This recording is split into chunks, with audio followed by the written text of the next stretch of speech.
පළමුවන ස්ථානය. ජේසුස් ස්වාමි දරුවෝ මරණයට තීන්දුව ලබනසේක. ක්‍රිස්තුනි ඔබ වහන්සේට නමස්කාර කොට ස්තුති ප්‍රශංසා කරමු. මක්නිසාදයත් ඔබගේ ශ්‍රී කුරුසයෙන් ඔබ වහන්සේ ලෝකය බලවාගත්සේක.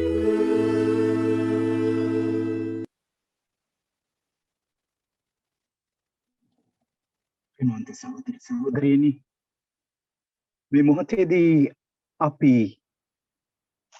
මේ ජවනිකාව වෙත අපගේ අවධානය යොමු කරමු. අපිට මෙතන දකින්නට ලැබෙනවා ප්‍රධාන වශයෙන් කාණ්ඩ 3ක්, නැත්නම් චරිත 3ක්. එකක් තමයි ජේසුස් වහන්සේ පිලාත් ඉදිරියේ ඉන්න තීන්දුවක් බලාපොරොත්තු වෙන්නේ. ඒ වගේම පිලාත් ජේසුස් වහන්සේත් ජනතාවත් ඉදිරිපිට තීන්දුවක් දෙන්නට බලාපොරොත්තු වෙමින් සිටිනවා. ඒ වගේම රැස් වෙලා ඉන්නවා මහා ජනකායක්. තමන්ගේම අභිප්‍රාය ඒ ආකාරයෙන්ම ඉෂ්ට කර ගන්නවාමයි කියන ඒ බලාපොරොත්තු ඇතුව. ඒ නිසා තමයි ඔවුන් ජේසුස් වහන්සේ කුරුසේ ඇනගසන්නට කියලා බල කරන්නේ. පිලාත් ජේසුස් වහන්සේ ඉදිරියට ඇවිල්ලා අහනවා, මම මොකද්ද ඔබට දෙන්නට ඕන තීන්දුව? ඔබ මගේ තීන්දුව පිළිගන්නට කැමතිද? අන්න එතකොට තමයි ජේසුස් වහන්සේ පිළිතුරු දෙන්නේ, ඉහලින් ඔබට ඒ බලය නොලැබුණොත් ඔබට මාගෙන කිසිදු බලයක් නැහැ කියලා. ඇත්තටම පිලාත් දෙලොවක් අතර තනි වෙලා වගේ, අතරමං වෙලා ජේසුස් වහන්සේ කෙරෙහි අනුකම්පාවකුත් ඒ ජනතාව වෙතින් එන බලපෑම, සමාජයේ ඒ ප්‍රතිවිරෝධය මැද්දේ අතරමං වෙලා ඉන්නවා තමන්ගේ හෘද සාක්ෂිය ඉෂ්ට කරගන්නට බැරුව. තීන්දුවක් දෙන්නට බෑ තමන්ගේ හෘද සාක්ෂියට එකඟව. ඒ නිසාම ඔහුට සිද්ධ වෙනවා තීන්දුවක් දෙන්නට ජේසුස් වහන්සේට විරුද්ධව අහිංසක මිනිසෙක්ට විරුද්ධව. ප්‍රේමණීය සහෝදර සහෝදරියනි, අපි පොඩ්ඩක් බලුවොත් අපේ ජීවිතයේදී අපි බොහෝ දෙනෙක් තීරණ වලට ලක් වෙච්ච පුද්ගලයන්. සමහර වෙලාවට අපේ පුංචි කාලේ ඉඳලා මේ වෙනකන් අපේ දෙමව්පියන්, වැඩිහිටියන්, සමාජයේ විවිධාකාර පුද්ගලයන් අප වෙනුවෙන් තීරණ ගත්තා. අපිත් අප වෙනුවෙන් තීරණ ගත්තා. ඒ වගේම අපි අනිත් අය වෙනුවෙන් තීරණ ගත්තා. මේ තීරණ විවිධාකාරයෙන් අපේ ජීවිතවලට බලපෑම්.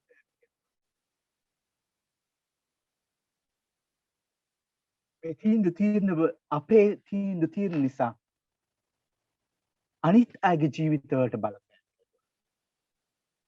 එතකොට මේ තීරණ ගද්දී, තීරණ වලට මුහුණ දෙද්දී සමාජයෙන් විවිධාකාර ഘോഷාවන් ඇති වුණා. අපේ තීරණ වෙනස් වෙන්නට, ඒ තීරණ වලට අපි ප්‍රතිචාරය දක්වන්නට විවිධාකාර බලපෑම් ഘോഷාවන් ආවා. සමහර වෙලාවට මේ බලපෑම් ഘോഷාවන් නිසා අපි සමාජය තුළ ධනාත්මකව ක්‍රියාත්මක වෙන්නට ඇති. එහෙම නැත්නම් ඍණාත්මකව ක්‍රියාත්මක වෙන්නේ නැති. සමහර වෙලාවට මේ තීරණ වලට විරුද්ධව අපි ප්‍රතිචාර දක්වන්නට ඇති. සමහර වෙලාවට ඒවා ආදරෙන් වැළඳ ගන්නට ඇති. එහෙම නැත්නම් අපි අප ගැනම ඍණාත්මක තීරණ වලට බෙන්නට ඇති. ධනාත්මක තීරණ වලට එළඹෙන්නට ඇති. ඇත්තටම මේ තීරණ අතරතුර අපි බලාපොරොත්තු වුණාද ඉහළින් ලැබෙන බලයක් ක්‍රියාත්මක කරන්නට? ජේසුස් වහන්සේ පිලාතු ඉදිරියේ ජනතාව ඉදිරියේ නිකන්යි. උන්වහන්සේ නිශ්ශබ්දව ඒකාබද්ධ වුණ පියාණන් වහන්සේ සමග. මොකද මේ හැම පියවරක් තුළම පියාණන් වහන්සේ තමන් වහන්සේගේ අභිප්‍රාය ඉෂ්ට කරනවා. දෙවියන් වහන්සේට සැලසුමක් උන්වහන්සේගේ ජීවිතයේ තියෙනවා. ඒ සැලසුම තුළ පියාණන් වහන්සේ මා තුලත් ලෝකේ තුලත් වෙනසක් කරන්නටයි යන්නේ කියන උන්වහන්සේ තුළ විශ්වාසය තිබුණා. උන්වහන්සේ තුළ බලාපොරොත්තුව තිබුණා. මේ උන්වහන්සේ ඉදිරියේ ප්‍රකාශ වන අසාධාරණ තීන්දුව ඉදිරියේ උන්වහන්සේ මුනිවත රකිනවා. නමුත් අපි දන්නවා උන්වහන්සේගේ ජීවිතය තුළ උන්වහන්සේ සෑම මොහොතකම මුනිවත රැක්කේ නැහැ. සමාජ ഘോഷාව ඉදිරියේදී උන්වහන්සේ ක්‍රියාත්මක වුණා එදා පෞකාර ස්ත්‍රියගේ ඒ විනිශ්චය වෙනස් කරන්නට. උන්වහන්සේ ඒ ජනතාව තුළ වෙනසක් ඇති කරන්නට උන්වහන්සේ කතා කෙරුවා.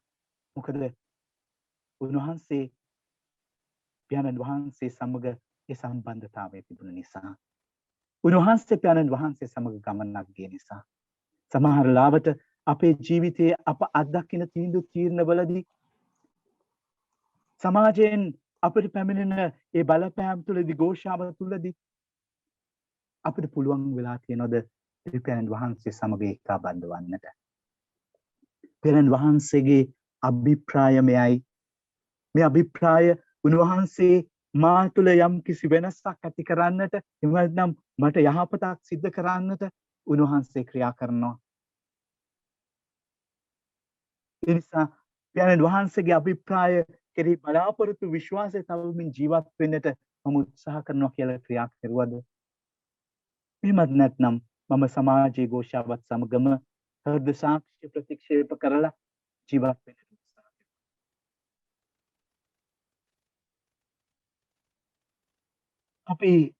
අපේ හදවත අපි පරීක්ෂා කරන අතරතුරම ජේසුස් වහන්සේ වෙත හැරෙමු.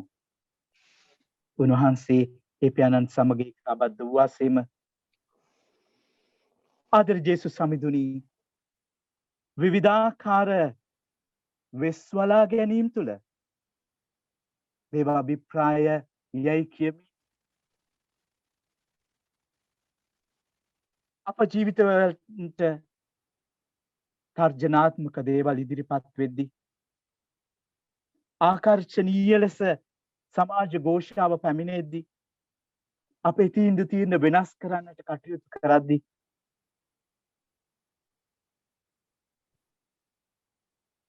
එදා වහන්සේ අභීතව සිටියා වගේ දේවතාවගේ අභිප්‍රාය අපේක්ෂා කෙරුවා වගේ කිතුණු ලීලාවෙන් නොකැළඹී විශ්වාසයෙන් යුතුව ක්‍රියාත්මක කිරීමට අපිට ආත්ම ශක්තිය නොමතව දානය කරන්න. දෙවන ස්ථානය ජුදෙයෝ ජේසුස් ස්වාමි දරුවන්ගේ ශ්‍රී කරපිට කුරුසිය තබති. ක්‍රිස්තුනි ඔබ වහන්සේට නමස්කාර කොට ස්තුති ප්‍රශංසා කරමු. මක්නිසාදයත් ඔබගේ ශ්‍රී කුරුසියෙන් ඔබ වහන්සේ ලෝකය බලවා ගත්සේක.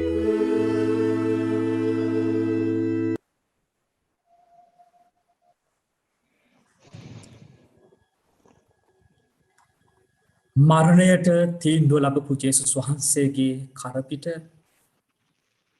ජුදයෝ ලොකු කුරුසයක් තියෙනවා. උන්වහන්සේව මරන්න තීරණය කරලා තියෙන කුරුසය උන්වහන්සේගේ කරපිට තියෙනවා.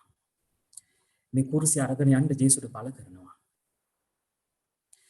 පවුලතුමන් කොරින්තිවලට ලියන ලද දෙවන ලිපියේ උන්වහන්සේ කියනවා දෙවියන් වහන්සේ පාපය නොදත් තම පුත්‍රයා ක්‍රිස්තුස් වහන්සේව අප උදෙසා මනුෂ්‍ය පාපි බව හා සමවීමට සලස්වූසේක. එසේ කළේ ක්‍රිස්තුස් වහන්සේ කරුණු කොටගෙන දෙවියන් වහන්සේගේ ධර්මිෂ්ඨකමට අප පංගුකාර වන පිණිසයි කියලා. පාවුලුතුමා කියන මේ වචනවල පදනම අපි මේ ස්ථානයේ අත්දකිනවා. පාපය නොදත් ජේසුස් වහන්සේ පාපය තුලින් මේ ලෝකෙට ඉපදිච්ච අපගේ පාපය උන්වහන්සේ වෙතට අරගෙන උන්වහන්සේ පාපයක් බවට පත් වෙනවා. ප්‍රේමන්තේනි අද නම් මෙදා තේදුවේ පුතේ මේ ස්ථානය මෙනෙහි කරන අපි බොහෝ වෙලාවක අපි සංසන්දනය කරන කරුණක් තියෙනවා. ඒ තමයි අපි ගොඩක් වෙලාවට අපගේ ජීවිතය නැත්නම් අපේ ජීවිතයේ තියෙන පාපය මේ ජේසුර දීපු කුරුසෙත් එක්කලා සංසන්දනය කරන්නේ. අපි කියනවා මේ කුරුසය කියන ඒ සාපය නැත්නම් ඒ සංකේතය ජේසුගේ කරපිට තැබුවයි කියලා. මේ කුරුසය කියලා කියන්නේ පාපයක් කියලා අපි කියනවා. මේ කුරුසය කියලා කියන්නේ සාපයක් කියලා කියනවා. නමුත් මම හිතන්නේ අපි සංසන්දනය කරන්න ඕන මේ ස්ථානයේ චුද්ධෝ දේව වචනයට අනුව කුරුසයයි අපගේ ජීවිතයයි නෙවෙයි. අපගේ අනන්‍යතාවය ජේසුගේ අනන්‍යතාවයත් එක්කලා සංසන්දනය කරන්න ඕන. මොකද්ද මේ කතාවේ තේරුම?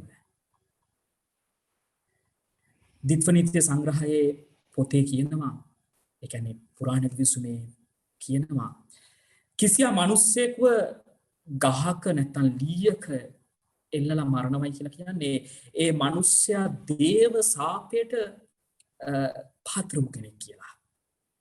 පාවුලුතුමාම නම කිව්සුමේ මේ වචන අරගෙන කියනවා කුරුසය තුලින් ක්‍රිස්තුස් වහන්සේ අප වෙනුවෙන් සාපයක් බවට පත් වෙනවා කියලා.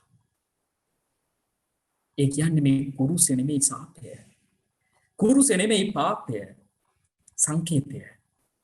ස්වාමීන් වහන්සේ මේ ජේසු අපගේ සාපය අරගෙන උන්වහන්සේ අප වෙනුවෙන් සාපයක් වෙනවා. අපගේ පාපය නිසා උන්වහන්සේ සාපයක් වෙලා අපගේ මේ සාපයක් වෙච්ච පාපය නිසා සාපයක් වෙච්ච අනන්‍යතාවය ජේසුස් වහන්සේ වෙතට අරගන්නවා. ඇයි ඒ දේ කරන්නේ? අපිට අලුත් අනන්‍යතාවයක් අපගේ ජීවිතවලට දෙන්න. අමිතා තිරිය පුතේ ඔබටත් මටත් ජේසුස් දීලා තියෙන්නේ ආශිර්වාදය අනන්‍යතාවයක්. මේ පාද නමස්කාර ගමනේ අපි යන්නේ මේ ආශිර්වාදය අනන්‍යතාවය අපගේ ජීවිතවල තහවුරු කරගන්න. නමුත් සමහරක් වෙලාවට මේ අවුරුදු මේ දින 40ක කාලයක් අපිට චතාරිකය තුල දුන්නේ මේ සාපේ අනන්‍යතාවෙන් මිදිලා ආශිර්වාදයේ අනන්‍යතාවය අපගේ ජීවිතවලට අරගන්නට. නමුත් අපිට මේ දේ කරන්න බෑ. අපි සමහරක් වෙලාවට මේ දේ කරලා නැහැ. අපිට සමහරක් වෙලාවට මේ දේ කරන්න අමාරුයි. මොකද සමහරක් වෙලාවට අපි දන්නේම නැහැ අපගේ ජීවිතේ අපි මෙනෙහි කරලා නැහැ. මගේ ජීවිතයේ ආශිර්වාදයේ අනන්‍යතාවය ඇති කරගන්න බාධා වෙන ඒ සාපය අනන්‍යතාවය මොකක්ද කියලා. ජේසු බලාගෙන ඉන්නවා මේ කුරුසේ කරට ගන්න ජේසු කියන්නේ දුවේ පුතේ නුඹගේ අනන්‍යතාවය මට දෙන්න. මට තව මේ ගමන අවසානයේදී මට අවශ්‍ය මේ කුරුසයට ඇන ගහලා ඒ සාපය ඔබගේ සාපයෙන් ඔබගේ ජීවිතේ බේරගෙන ඔබට ආශිර්වාදයක් දෙන්නට. නමුත් අපි සමහරක් වෙලාවට මැලි වෙනවා. අපගේ ජීවිතයේ අභ්‍යන්තරයේ ඒ අන්ධකාරය තුල සැඟවෙලා තියෙන සමහරක් අපගේම දුර්වලකම් අපගේම පාපයන් අපි හඟවගෙන ඉන්නවා. අපි සංගවගෙන අපි ඒ තුලම මිරිකලා ඉන්නවා. අපි කැමති අපි එළියට බේන්න අපි ලස්සන අනන්‍යතාවයක් ගොඩනගාගෙන ඉන්න පුද්ගලයෙක් වෙන්න පුළුවන්. අපි කරන රැකියාව අනුව අපි අනිත් අය එක්ක ජීවත් වෙන ආකාරය අනුව අපි ලස්සන අනන්‍යතාවයක් අපගේ ජීවිතවලට ගොඩනගාගෙන තියෙනවා. නමුත් අපගේ අතුලාන්තය දන්නවා. සමහරක් වෙලාවට අනිත් අයට පෙන්වන්න බැරි අනන්‍යතාවයක්. කිලුට වෙච්ච අනන්‍යතාවයක්. කළු වෙච්ච අනන්‍යතාවයක් අපි ගොඩනගාගෙන තියෙනවා. මෙන්න මේ දෙයයි ස්වාමින් වහන්සේ අද ඔබගෙන් මගින් ඉල්ලන්නේ. දුවේ පුතේ මේ කුරුසය කියන දේ මම කරට අරගන්නේ. නුඹගේ අනන්‍යතාවය මේකට තියලා සමි කරලා නුඹෙන් ඔබ තුල තියෙන දුර්වලකම් වලින් ඔබගේ අඩුපාඩුකම් වලින් වෙනස් කරගන්නට. ඒ නිසා ඒ දුර්වලකමට දෙන්න කියලා. අපි ජේසුගෙන් ඉල්ලමු උන්වහන්සේගේ වරප්‍රසාදය. ජේසුනේ මෙන්න මේ පාපයන් මගේ ජීවිතයට බාධාවක් වෙලා තියෙනවා. ඔබ වහන්සේගේ ආශිර්වාදය ජේසුගේ ආශිර්වාදය හැම කෙනෙකුටම පොදුයි. අපි හැම කෙනෙකු තුළටම ගලා එනවා. නමුත් අපි කුඩයක් ඉහළගෙන ඉන්නවා නම් වැස්ස වහින වෙලාවක අපි කුඩයක් අල්ලන් හිටියොත් මේ කුඩේ ඇතුලෙන් වැස්ස අපි තුළට එන්නේ නැහැ. අපි කුඩේ අයින් කරුවොත් විතරයි වැස්ස අපි තුළට ගලාගෙන එන්නේ. ජේසුගේ ආශිර්වාදය අපි තුළට ගලාගෙන එන්නේ. අපි උන්වහන්සේට විවෘත වුණොත් විතරයි. අපගේ ජීවිත අපගේ පාපයන් උන්වහන්සේට මේ කුරුසිය නගහන්න දුන්නොත් විතරයි. අපි උන්වහන්සේගේ ශක්තිය අපි එකින් එක අපිට ගැනලා කියන්න පුළුවන් නම් අපි කියමු ජේසුනේ මගේ ජීවිතයේ සාපයක් වෙලා තියෙන්නේ මෙයයි. ඔබ වහන්සේගේ ආශිර්වාදය මගේ ජීවිතයට, මගේ පවුල තුලට, මගේ ස්වාමි පුරුෂයෙක් කියලා මම ගෙවන ජීවිතයට, මගේ භාර්යාව එක්කලා මම ගෙවන ජීවිතයට, මගේ දරුවෝ එක්කලා මම ගෙවන ජීවිතයට, මම වැඩ කරන තැන මගේ ඉන්න අනිත් සමාජිකයෙක් එක්කලා මම ගත කරන ජීවිතය ඔබ වහන්සේගේ ආශිර්වාදය තුල ගෙවන්නට මට බැරි වෙලා තියෙන්නේ මෙන්න මේ දේ නිසායි. ජේසුනේ මේ දේ අරගන්න. මට මේක සාපයක් වෙලා මේ සාපය වහන්සේ අරගෙන වහන්සේගේ ආශිර්වාදයේ කුරුසිය මට දෙන්න කියලා අපි වහන්සේගෙන් යාඥා කරමු. වහන්සේගේ ශක්තිය ධෛර්යය ඉල්ලමු. තුන්වන ස්ථානය ජේසුස් ස්වාමි දරුවෝ කුරුසේ බරෙන් පළමුවෙනි වරට බිම වැටෙනසේක.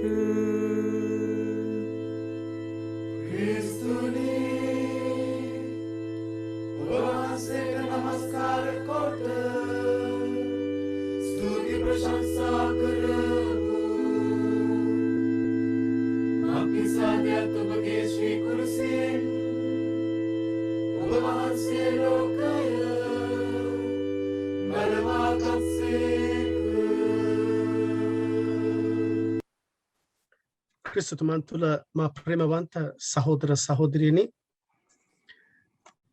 මේ තුන්වන ස්ථානයේදී එහෙම නැත්නම් මේ පාද නමස්කාරයේ වැටීම් තුන මම කැමති ස්වාමීන් වහන්සේගේ දුරු පරීක්ෂාවන් තුන එක්ක සම්බන්ධ කරලා ඔබත් සමග පුංචි මෙනෙහි කිරීමකට යන්නට.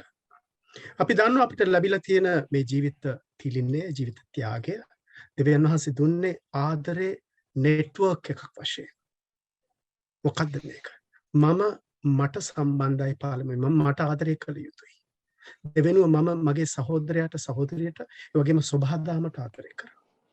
තුන්වෙනුව මම මගේ දෙවියන් හා සම්බන්ධ වෙලා උන්වහන්සේට ආදරය කරනවා. එතකොට මේක නෙට්වර්ක් එකක්. ආදරයේ සබැදියාවක්. එතකොට ජේසුට ලැබුණු දුරු පරීක්ෂාවන් තුන අපි මුහුණ දෙන හැම දුරු පරීක්ෂාවක්ම මේ වර්ග තුනට දාන්නට පුළුවන්. එයින් පළමුවෙන් තමයි ආත්මාර්ථය. ඒ කියන්නේ මට ආදරය කරන්නේ කොහොමද? ගොඩක් වෙලාවට අපි හිතන්නට පුළුවන් මට ආදරය කරනවා කියන්නේ ආත්මාර්ථයක් කියලා. නැහැ. මම හරියාකාරව මට ආදරය කළොත් මම අනිවාර්යයෙන්ම අනිත් අයට ආදරය කරන්න ඉගෙන ගන්නවා. මම මගේ දෙවියන්ට ආදරය කරන්න ඉගෙන ගන්නවා. සබහාදාමට ආදරය කරන්න ඉගෙන ගන්නවා. එතකොට ජේසුට සාතාන් දුන්නු පරීක්ෂාව තමයි ඔබ දෙවියන්ගේ පුත්‍රයා නම් මේ ගල්ගෙඩි ටික පාන් කරලා කන්න ඔබ වහන්සේ. ඔබගේ බලය ඔබ වෙනුවෙන් විතරක් පාවිච්චි කරන්න. ඔබගේ හැකියාව ඔබ වෙනුවෙන් විතරක් පාවිච්චි කරන්න. පෝෂණය වෙන්න. ප්‍රේමවන්තනි, පෝෂණය අපිට අවශ්‍යයි. ශරීරයට අනිවාර්යයෙන්ම අවශ්‍යයි. අපි වර්ධනය වෙන්න ශරීරය පෝෂණය වෙන තරමට. හැබැයි මිනිසුන් වශයෙන් පෝෂණය වෙන්නට නම් ශරීරය විතරක් පෝෂණය වෙලා මදි. අධ්‍යාත්මය මනසත් පෝෂණය වෙන්නට ඕනේ. අපිට ගොඩක් වෙලාට අමතක වෙන හරියක් තමයි උතන. අපගේ අධ්‍යාත්මය, අපගේ ආත්මය, අපගේ මනස පෝෂණය කරනවාද? අපි මොනවයින්ද පෝෂණය කරන්නේ? සමහර වෙලාවට අපි ඉපදුණු පරිසරය, අපේ චරිතය එක්තරා විදිහක චරිතයක් වශයෙන් අපට දායාද කළා වෙන්නට පුළුවන්. හැබැයි අපට වෙනස් කරගන්න බැරි දෙයක් නැහැ. අපි නියම මාර්ගයේ ගමන් කරන්නට උත්සාහ කළොත්. හැබැයි ඒ උත්සාහයට අනිවාර්යයෙන්ම අඩිතාලම දේව වචනයයි. ඒකයි ජේසු සාතන්ට උත්තර දෙන්නේ. මිනිසා ජීවත් වෙන්නේ කෑමෙන් විතරක් නෙමෙයි. දෙවියන්ගෙන් ලැබෙන හැම වචනයකින්ම මනුෂ්‍ය පෝෂණය වෙන්නට ඕනේ. ප්‍රේමවන්තේනි, අපේ මනස අපි පෝෂණය කරන්නේ මොනවයින්ද? අපි කතා කරන දේවල්. අපි මොනවා ගැනද කතා කරන්නේ ගොඩක් වෙලාවට? අපි ටීවී එක බලනවා. අපි නාට්‍යයන් බලනවා. අපි මොන වගේ ටෙලි නාට්‍යද බලන්නේ? මොන වගේ අදහස්ද අපේ මනසට ගන්නෙ? අපි මොන වගේ දේවල්ද කියවන්නේ?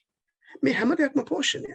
අපි යහපත කියවුවොත්, අපි යහපත බැලුවොත් අනිවාර්යයෙන්ම යහපත් අදහස් අපට ලැබෙනවා. එහෙම නැත්නම් අපේ මනස හිස්. අපගේ හදවත හිස්. අපිට බෑ අපේ දරුවන්ට වටිනාකම් දෙන්නට. මොකද අපි දන්නේ නැහැ. හොඳ කෑම දීලා විතරක් මදි දරුවෙක්ව මිනිස්සෙක් වශයෙන් හදන්න. දෙමාපියන් වශයෙන් අපි මේක කල්පනා කරන්නට ඕනේ. ඒ වටිනාකම් දෙන්නට නම් අපේ ජීවිත පළමුවෙන්ම දේව වචනේ මත ගොඩ නැගිලා තියෙන්නට ඕනේ. ඒ නිසායි ජේසු අපට මේ අවස්ථාවේදී ආරාධනා කරන්නේ ආත්මාර්ථයෙන් මිදලා පරාර්ථකාමී ජීවිතයකට දේව වචනේ අඩිතාලමක් කරගන්න. ඒ කියන්නේ ඔබට පළමුවෙන් ආදරය කරන්න උත්සාහ කරන්න. ජේසුගෙන් අපට ලොකු අභියෝගයක් ලැබෙනවා. උන්වහන්සේ ඇත්ත වශයෙන්ම පළවෙනි වැටීම තුලින් වන්දි ගෙවන්නේ මම ආත්මාර්ථකාමීත්වය තුල කරපු පාපයකට. ඔබත් මගේත් ආත්මාර්ථකාමී තුල කරපු හැම පාපයකටම පළවෙනි වැටීම තුලින් ජේසු වන්දි ගෙවලා ඔබටත් මටත් ආරාධනා කරනවා නැගිටින්නට, උත්ථානය වෙන්නට, අලුත් ජීවිතයකට. එතකොට අපිට උන්වහන්සේ ආරාධනා කරන ගමන් ලොකු අභියෝගයක් තියෙනවා. අපි කතා කරන වචන ගැන අපි පරිස්සම් වෙන්නට ඕන. මොකද සිතුවිලි තමයි අපේ වචන වෙන්නේ. එතකොට අපේ වචන ක්‍රියාවන් බවට පත් වෙනවා. අපේ ක්‍රියාවන් පුරුදුන් බවට පත් වෙනවා. අපේ පුරුදු චරිතයන් බවට පත් වෙනවා. එතකොට අපේ චරිතය තමයි අපේ ඉරණම වෙන්නේ අවස්ථානයේදී. එතකොට මේ ජීවිතය මොන ආකාරයෙන්ද අපි අවසන් කරන්න ඕනේ කියන එක තෝරගන්නේ අපි. දෙවියන් වහන්සේගේ සැලැස්ම අපේ අතට බාර දීලා තියෙන පුතේ දුවේ උඹට කැමති විදියට ජීවිතය හදාගනින්. හැබැයි උඹට මම මඟ පෙන්වන්නම්. ප්‍රේමවන්තනි මේ අවස්ථාවේදී අපි ඉල්ලමු ජේසුස්ගේ මෙන්න මේ දායාදය. ස්වාමිනේ මට නියමාකාරයෙන් මාව මනස අධ්‍යාත්මය පෝෂණය කරන්නට ඔබ වහන්සේගේ ශ්‍රී වචනය මට දෙන්නට කියලා අපි මේ අවස්ථාවේදී ආදර ජේසුගෙන් ඉල්ලමු. වගේම ආත්මාර්ථකාමීත්වය නිසා විනාශ වුණු හැම කෙනෙකුම මේ ආඥා කරන අතරම ආත්මාර්ථකාමීත්වයේ පාපයට අපි වැටුණු හැම අවස්ථාවකම සිහිපත් කරමින් ස්වාමින් වහන්සේගේ සමාව ඉල්ලලා අපි ආඥා කරමු. 4 වන ස්ථානය ජේසුස් ස්වාමි දරුවන්ට උන්වහන්සේගේ පිරිසිදු මෑණියෝ සම්මුඛ වනසේක. ක්‍රිස්තුනි ඔබවහන්සේට නමස්කාර කොට ස්තුති ප්‍රශංසා කරමු. මක්නිසාදයක් ඔබගේ ශ්‍රී කුරුසෙන් ඔබවහන්සේ ලෝකය මලවා ගත්සේක.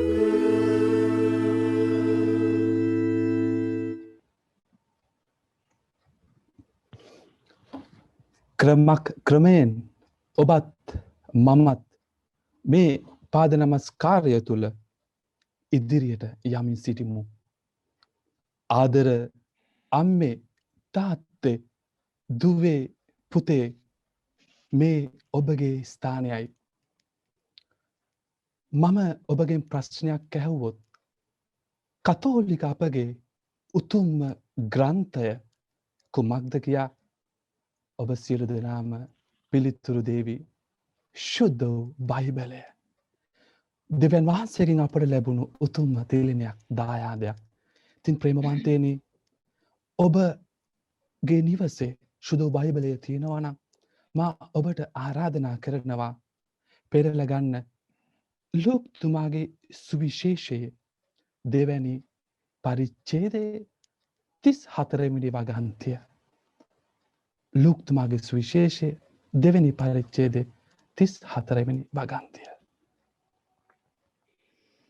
සිමියෝන් ඔවුන්ට ආශිර්වාද කරමින් උන්වහන්සේගේ මව වූ මරියතුමියට කතා කොට මේ දරුවා ඊශ්‍රායෙල්හි බොහෝ දෙනෙකුගේ වැටීම හා නැගීම පිණිසත් ප්‍රතික්ෂේපයට ලක්වන දේව සලකුණක් වන පිණිසත් නියමව සිටි. එසේය ඔබේම හදවත කඩුවකින් අනිනු ලැබුවක් මෙන් තුවාල වනු ඇත. මෙසේ වන්නේ බොහෝ දෙනෙකුගේ සිත්හි රහස් කල්පනා එලි දරවන පිණිසයයි කීහ. ප්‍රේමවන්තයනි, මාගේ බෙදා ගැනීම මම කාසියක තියෙන දෙපැත්තක් වගේ දෘෂ්ටිකෝණ දෙකකින් ඔබ සමග බෙදාගන්නට කැමති.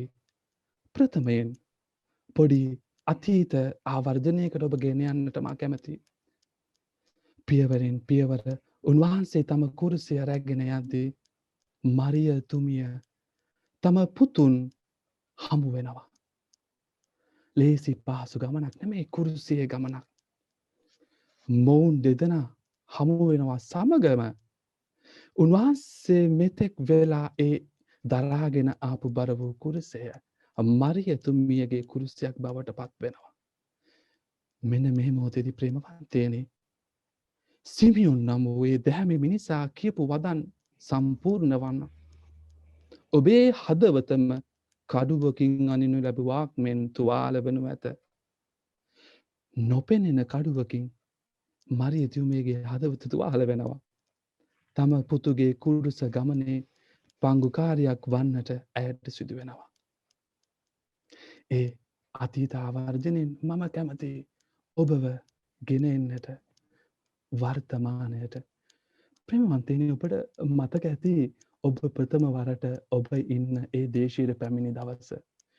විදේශගත වෙලා ඉන්න අපේ පියතුමන්ලාටත් මතකයි පළවෙනි දවසේ අපි ලංකාවේ ඉඳලා මේ දේශයට එද්දී ගොඩක් බලාපොරොත්තුවෙන් එන්නේ කවුරුවන් අප හඳුනන කෙනෙක්, අප දන්න කෙනෙක් අපට හමු වෙවි කියා.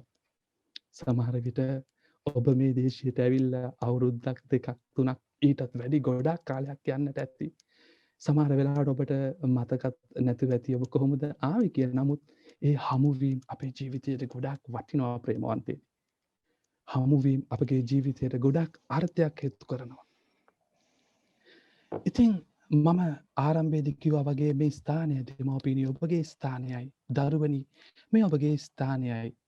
සුදු බයිබලයේ එෆීසවරුන්ට ලියන ලද ලිපියේ 6 වෙනි පරිච්ඡේදයේ දෙස ඔබ බැලුවොත් 6 වෙනි පරිච්ඡේදයේ 1 සිට 4 දක්වා ඒ වදන් අම්මේ තාත්තේ දුවේ පුතේ ඒ ඔබගේ වදන්. උන්වහන්සේ ඔබට පවසන දේ, ඔබගේ පෞල් ජීවිතය කොහොමද ගොඩනගා ගන්නට ඕනෑ කියන වදන්. දරුවෙනි, ඔබේ දෙමව්පියන්ට සමිදානන් වහන්සේ තුල කීකරු වන්න. එය ඔබගේ යුතුයකමය. ඔබේ පියාටත් මවටත් ගෞරව කරන්න යනු පොරොන්දුවක් ඇති පළමු වන ආඥාවයි. එනම් එසේ කිරීමෙන් ඔබට සෙත සැලසෙනු ඇත. ඔබ මිහි පිට බොහෝ කල් ජීවත් වනුයි. පියවරුනි, ඔබේ දරුවන් කෝප නොකරන්න. එසේ නොකර ඔවුන් සමිදානන් වහන්සේ තුල විනයෙන්ද අපවාදයෙන්ද ඇතිදැඩි කරන්න. ඉතින් මේ මෙනෙහි කිරීමත් සමගම ආදර දෙමව්පියනි, ඔබගේ දරුවන්ගේ ජීවිතය ඔබට බාරයි. ආදර දරුවෙනි, ඔබගේ දෙමව්පියන්ව කිසිදාක අමතක නොකරන්න. ඔබ ලංකාවේ සිටියත්, ඔබ විදේශගත වී සිටියත් සෑම විටම ඒ ඔවුන්ට ආදරය ගෞරවය දක්වන්න. කුරුසියේ ගෙන යනු පිණිස සීමොන් සිරිනේවුස් ජේසුස් ස්වාමි දරුවන්ට උදව් වනසේක. ක්‍රිස්තුනි ඔබ වහන්සේට නමස්කාර කොට ස්තුති ප්‍රශංසා කරමු. මක්නිසාදයත් ඔබගේ ශ්‍රී කුරුසියෙන් ඔබ වහන්සේ ලෝකය බලවාගත්සේක.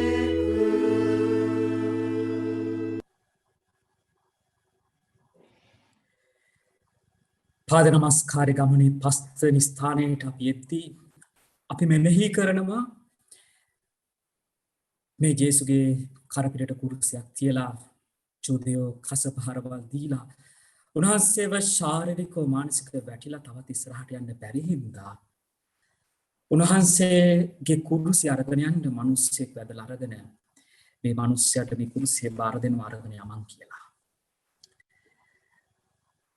නමුත් ප්‍රේමාන්තයේ සුදු බයිබලයේ සිද්ධීන් සඳහන් කරන අනුපිළිවෙලදී අපි බැලුවොත් අපිට පුදුම ප්‍රශ්නයක් එනවා.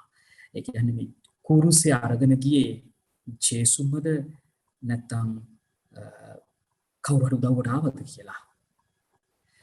ලුක්තුමාගේ මාක්තුමාගේ මතයතුමාගේ සුවිශේෂයන් වල සිද්ධි සඳහන් කරන අනුපිළිවෙල බලපුවාම අපිට පේනවා මේ සීමෝන් කියන පුද්ගලයා තමයි කුරුසිය අරන් ගිහිල්ලා තියෙන්නේ. ජේසු කුරුසියක් අරන් ගිහිල්ලා නැහැ. එහෙනම් කොහොමද අපි කවුරු හරි අපෙන් ආයි ඔයාලකින් අහන්න පුළුවන් සමහරක් විට මේ සුවිශේෂයන්ට අනුව කොහොමද ජේසු වැටෙන්නේ, කොහොමද ඔයාලා පාද නමස්කාරය සිද්ධි මෙහෙම සිහි කරන්නේ මේ ජේසු කුරුසියට අරන් ගිහිල්ලා නැහැනේ කියලා. එහෙම නැත්නම් ජෝම්තුමාගේ සුවිශේෂය කියලා බලුවොත් උන්වහන්සේගේ සුවිශේෂයට අනුව කුරුසිය අරන් ගිහිල්ලා තියෙන්නේ ජේසු විතරයි. මේ සීමෝන් කියලා කෙනෙක් මේ කතාවට ඇතුළු වෙලා නැහැ. එන කවුරු හරි හයි කොහොමද එනම් මේ ජේසු කුරුසිය අරන් ගියා නම් ඔයාලා මේ පාද නමස්කාරය කොහොමද මේ ස්ථානය සිහි කරන්නේ කියලා. සමහරක් මිනිස්සු අපෙන් අහන ප්‍රශ්නයක්. කොහොමුණත් මේ සිද්ධීන් හැම එකක්ම මම මේ මොහොතේදී එක පැහැදිලි කරන්න යන්නේ නැහැ. මේ හැම සිද්ධියක්ම එකතු කරලා මේ බයිබලයේ තියෙන සිද්ධීන්ට අනුපිළිවෙල අනුව අපිට ගොඩනගලා තියෙන කතාව තමයි ජේසුගේ කුරුසිය අරගෙන යන්න මේ සිරණේ ඉඳලා ආපු සීමෝන් කියන පුද්ගලයාගේ ආධාරය ජේසුට දෙනවා. ඒ නිසා මේ ස්ථානයේ අපගේ අවධානම ගන්න ප්‍රධාන චරිතය සීමෝන් කියන පුද්ගලයා මේ සිරණේ ඉඳලා ආපු. ඔහුගේ ජීවිතය එහෙම නැත්නම් මේ කතාවේ තියෙන මේ චරිතය දිහා බලද්දී අපිට මතක් කරලා දෙන කරුණු දෙකක් තියෙනවා. පළවෙනි දේ තමයි මේ සීමෝන් කියන පුද්ගලයා අහඹු ලෙස මේ කතාවට ඇතුළත් වෙන කෙනෙක්. ප්ලෑන් කරලා තිබෙන්නේ නැහැ සීමෝන් මේ කතාවට දාන්න. අපි හැම කෙනෙක්ම යම් දෙයක් කරද්දී අපේ ජීවිතවල අපිට ප්ලෑන් B කියලා දෙයක් තියෙනවා. අපිට පළවෙනි දේ වැරදුනොත් අපි ප්ලෑන් B එකට අනුව තමයි මම හිතන්නේ අපි හැම කෙනෙක්ම දන්නවා ඒක. නමුත් මේ ප්ලෑන් B එකක් තිබුණ නැහැ ජේසුගේ කුරුසිය ගමනේදී. නමුත් ඔවුන්ට එකපාරටම ක්‍රියාත්මක කරන්න වෙනවා ප්ලෑන් B එකක්. මොකද ජේසුට දීපු ඒ වදානුව ජේසුට දීපු ඒ ශාරීරික වේදනාවලට අනුව උන්වහන්සේ තවත් කුරුසිය අරගෙන යන්න බැරි හින්දා. ඒ නිසා තමයි මේ කොහෙවත් ඉඳලා ආපු අපි කියන්නේ අප්‍රිකානු කළු පුද්ගලයෙක් කියලා කියනවා. අරගෙන මේ සීන් එකට ඇතුළත් කරනවා. ඔහුට කුරුසිය අරගෙන යන්නයි කියලා කියනවා. නමුත් මේ ගමන අවසානයේ මේ බයිබල කර්තෘවරු මේ බයිබලයේ ලියන කාලය වෙද්දී මේ පුද්ගලයා මේ කිතුණු සංඝයාත් එක්කලා මෙච්චරම තදින් බැඳිලා තියෙන නිසායි ඔහුගේ නම ඔහුගේ පවුලේ විස්තර ඔහු එන කැටි මේ හැම දෙයක්ම බයිබලයට ඇතුළත් කරනවා. ඒ දේවල් තුලින් කියන්නේ ඔහු සුවිශේෂ පුද්ගලයෙක්, මේ කිතුණු සංඝය තුළ ඔහු සුවිශේෂ පුද්ගලයෙක් බවට පත් වෙලා ඉවරයි. අනන්‍යතාවයක් නැතුව ඇතුළුණු අහඹ පුද්ගලයා මෙන්න සුවිශේෂ චරිතයක් බවට පත් වෙලා. අපේ ජීවිතවලට අපි පොඩ්ඩක් හැරුණොත් අද රාම්‍ය තාත්ති දුවේ පුතේ අපේ ජීවිතවලට අහඹ විදිහට එන කුරුසියන් ගොඩක් තියෙනවා. සමහර කුරුස අපිට අහඹ ඒවා නෙමෙයි. සමහර කුරුස අපේ ජීවිතවල තියෙන ඒවා අපි ඉපදෙද්දිම අපිට එන දේවල්. කුරුස නෙමෙයි, නමුත් අපිට කුරුසයක් විදිහට අපි සලකන්න පුළුවන්. අපි දරුවන් ගත්තොත් අපගේ අධ්‍යාපනය සමහරක් කරලා අපි හිතන්නේ මේක ලොකු කුරුසයක් මට අරගෙන යන්න තියෙන අවුරුදු ලංකාවේ ඉගෙන ගන්න කෙනෙක් අවුරුදු 11ක විතර කාලයක් අපි අරගෙන යන කුරුසයක් කියලා. අපි කියන 13ක් කාලයක් වෙන්න පුළුවන් අපි අරගෙන යන කුරුසයක්. අපේ දෙමව්පියෝ සමහරක් කරලා කියන්න පුළුවන් මම කරන රැකී ආරක්ෂාව මට කුරුසයක්. එහෙම නැත්නම් මටගේ පවුල නඩත්තු කිරීම මේක කුරුසයක්. මේක අපිට අපි තෝරගත්තු දෙයක් නෙමෙයි. නමුත් අපිට අපේ ජීවිත මිනිස්සෙක් විදිහට අපේ ජීවිතවලට ඇතුළත් වෙලා තියෙන කුරුසයක්. නමුත් මීට අමතරව අපේ ජීවිතයට අපි බලාපොරොත්තු නොවන වෙලාවල් ඇති වෙන කුරුස ගොඩක් තියෙනවා. මේ කුරුස අපි කැමතිද මේ සීමෝන් බාරගත්තා වගේ බාරගන්න. සමහරක් වෙලාවට අපේ ජීවිතවල අපි ලෙඩ රෝග අපිට හැදෙන්නේ අපි බලාපොරොත්තු වෙච්ච නැති වෙලාවක. මම සූදානම් කරලා නැහැ ලෙඩ රෝග ජීවිතවලට හැදී කියලා. නමුත් සමහරක් වෙලාවට නොසිතු වෙලාවල් වල සමහරක් වෙලාවට අපේ ජීවිතය අපි පවුලක් විදිහට ගොඩනගාගෙන තියෙන බලාපොරොත්තු තියෙනවා.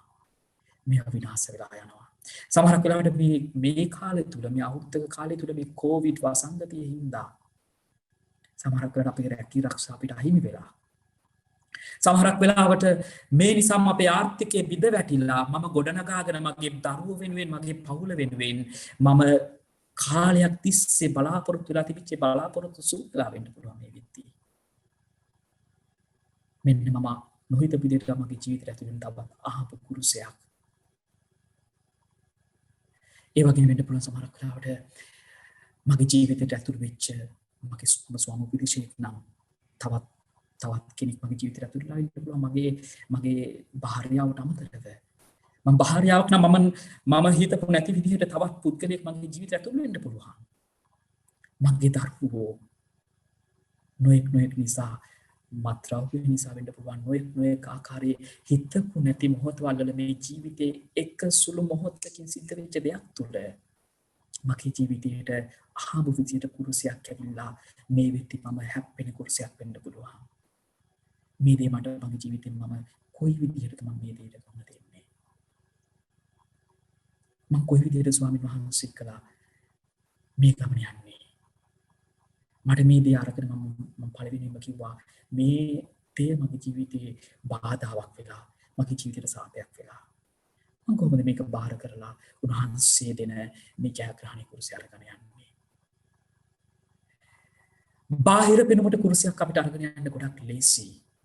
සමහරක් වෙලාවට නීති රීති අනුව අපි කුරුසියක් අරන් යනවා. මේ සමහරක් අය කියනවා තර්කයක් කියනවා මේ සිමියොන් කියන පුද්ගලයා අපිට ජීවිතය අනුගමනය කරන්න පුළුවන් කෙනෙක් නෙවෙයි කියලා. ඇයි එහෙම තර්කයක් කියන්නේ? මොකද මේ සිමියොන් කියන කෙනා එයා හැඟීමක් ඇතුව ගෙනිච්ච දෙයක් නෙවෙයි මේක. ඔහු හොඳ ශ්‍රාවකෙක් නෙවෙයි කියලා. ඒ කියන්නේ මේ ජුදයෝ ඔහුට බල කරපු හින්දා ඔහු මේ කුරුසිය අරගෙන ගියා.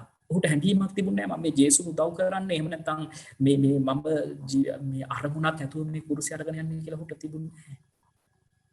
ඔහු ඒ වෙලාවේ තෝරගෙන ඔහුට බල කෙරුවා. ඔහුට වෙන විකල්පයක් තිබුණේ නැති නිසා ඔහු කුරුසිය අරන් ගියා. ආදරමිතා තිතුමේ පුතේ අපි ජීවිතේ අපගේ කුරුසිය අරගෙන යන්නේ මං කියපු කුරුසිය.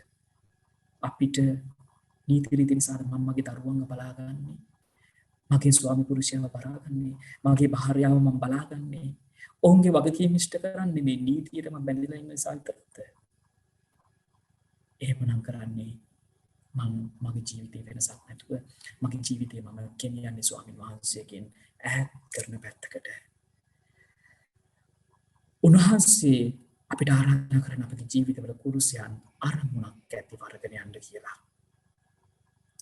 අන්න එතකොට විතරයි අපිට උන්වහන්සේ දෙන මේ ගමන අවසානයේ දෙන තිලිනේ අපගේ ජීවිතවල භුක්ති විඳින්න පුළුවන් වෙන්නේ. අපිට ලේසි මම කිව්වා වගේ ගොඩක් වෙලාවට මේ දේ පේන්න අරගෙන යන්න. අනිත් අයව සනසන්න අරගෙන යන්න.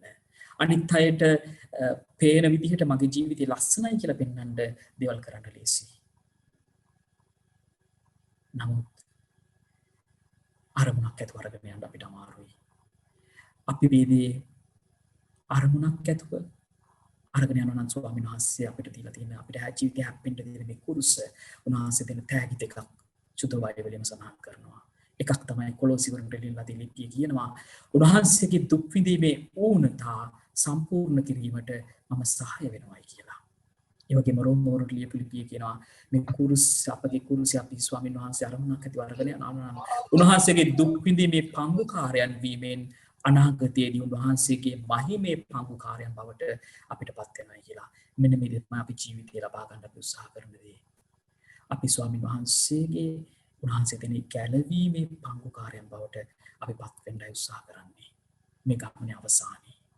ඒ දේ ලැබෙන්නේ අපි ජීවිතේ කුරුසේ අරමුණක් ඇතිව අරගෙන ගියොත් අපගේ වගකීම් අපි අරමුණක් ඇතිව ආදරයෙන් ඉෂ්ට කරන්න අපි කැප වුණොත් විතරයි. ඒ වර ප්‍රසාදයේ මේ ස්ථානයේදී අපි ස්වාමීන් වහන්සේගෙන් පතා යාඥා කරමු. 6 වන ස්ථානය වෙරෝනිකා නම් භක්තිවන්ත ශ්‍රී ජේසුස් ස්වාමි දරුවන්ගේ ශ්‍රී මුහුණු මණ්ඩලය පිස දමයි. ක්‍රිස්තුනි වහන්සේට නමස්කාර කොට ස්තුති ප්‍රශංසා කරමු. මක්නිසාදයත් ඔබගේ ශ්‍රී කුරුසයෙන් ඔබ වහන්සේ ලෝකය බලවාගත්සේ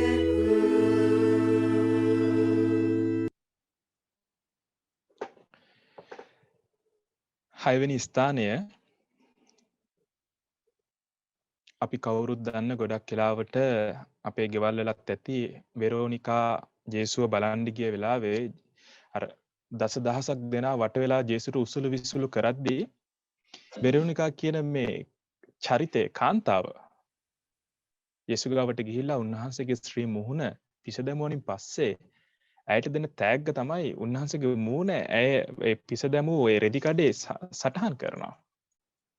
අපේ ඒ රූපය අදටත් අපේ ගෙවල් වල කොහේ හරි තැන්වල අපි එල්ලගෙන ඇති. නැත්නම් අපේ පුංචි කාඩ් වල print කරලා අපේ පර්ස් එක වෙන්න පුළුවන්, අපේ පොතපතක වෙන්න පුළුවන්, අපි නිදා ගන්න තැන වෙන්න පුළුවන්, අපි ඒක තියාගෙන ඇති.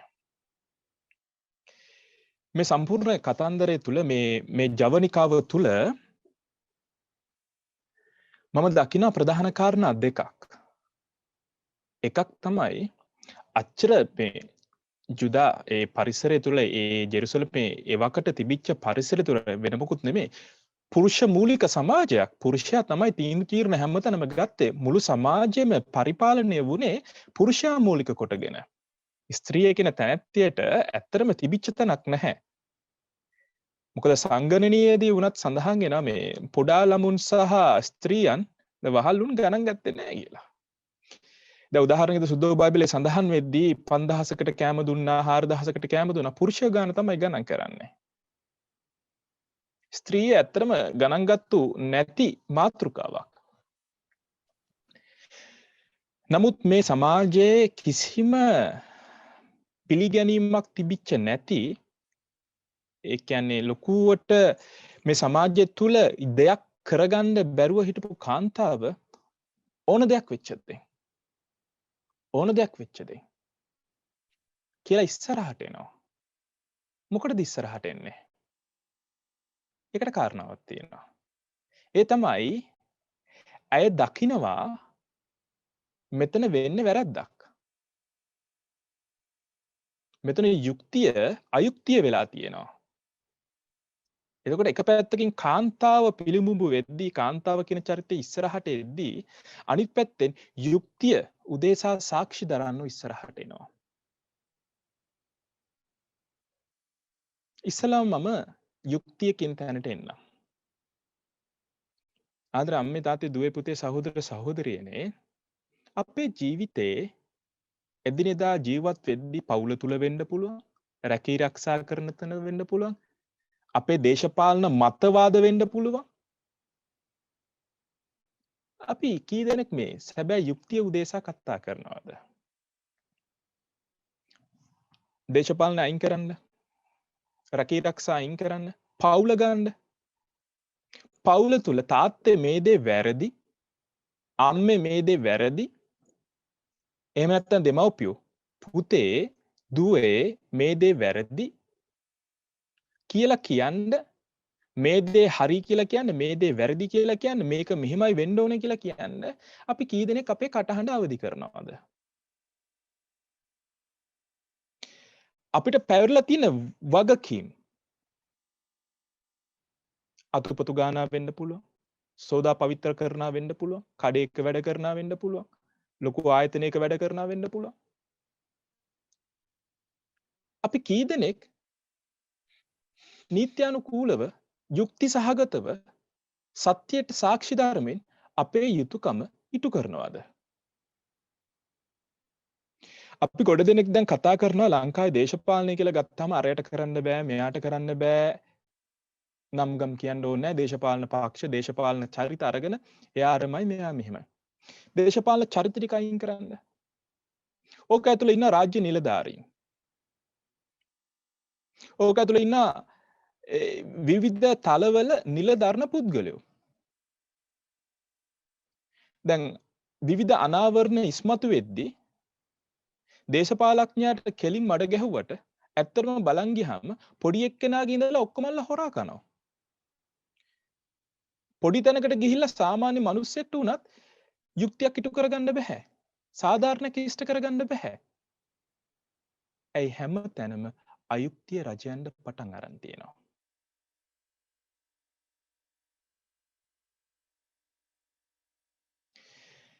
එදා දේශද්‍රෝහියෙකු ලෙස හංවඩ ගහපු රාජද්‍රෝහියෙකු ලෙස හංවඩ ගහපු ජේසුව අරගෙන යද්දී වෙරෝනිකා මේ හැම දෙයක්ම දැකලා කියන නෑ උඹලා කරන වැඩේ වැරදි.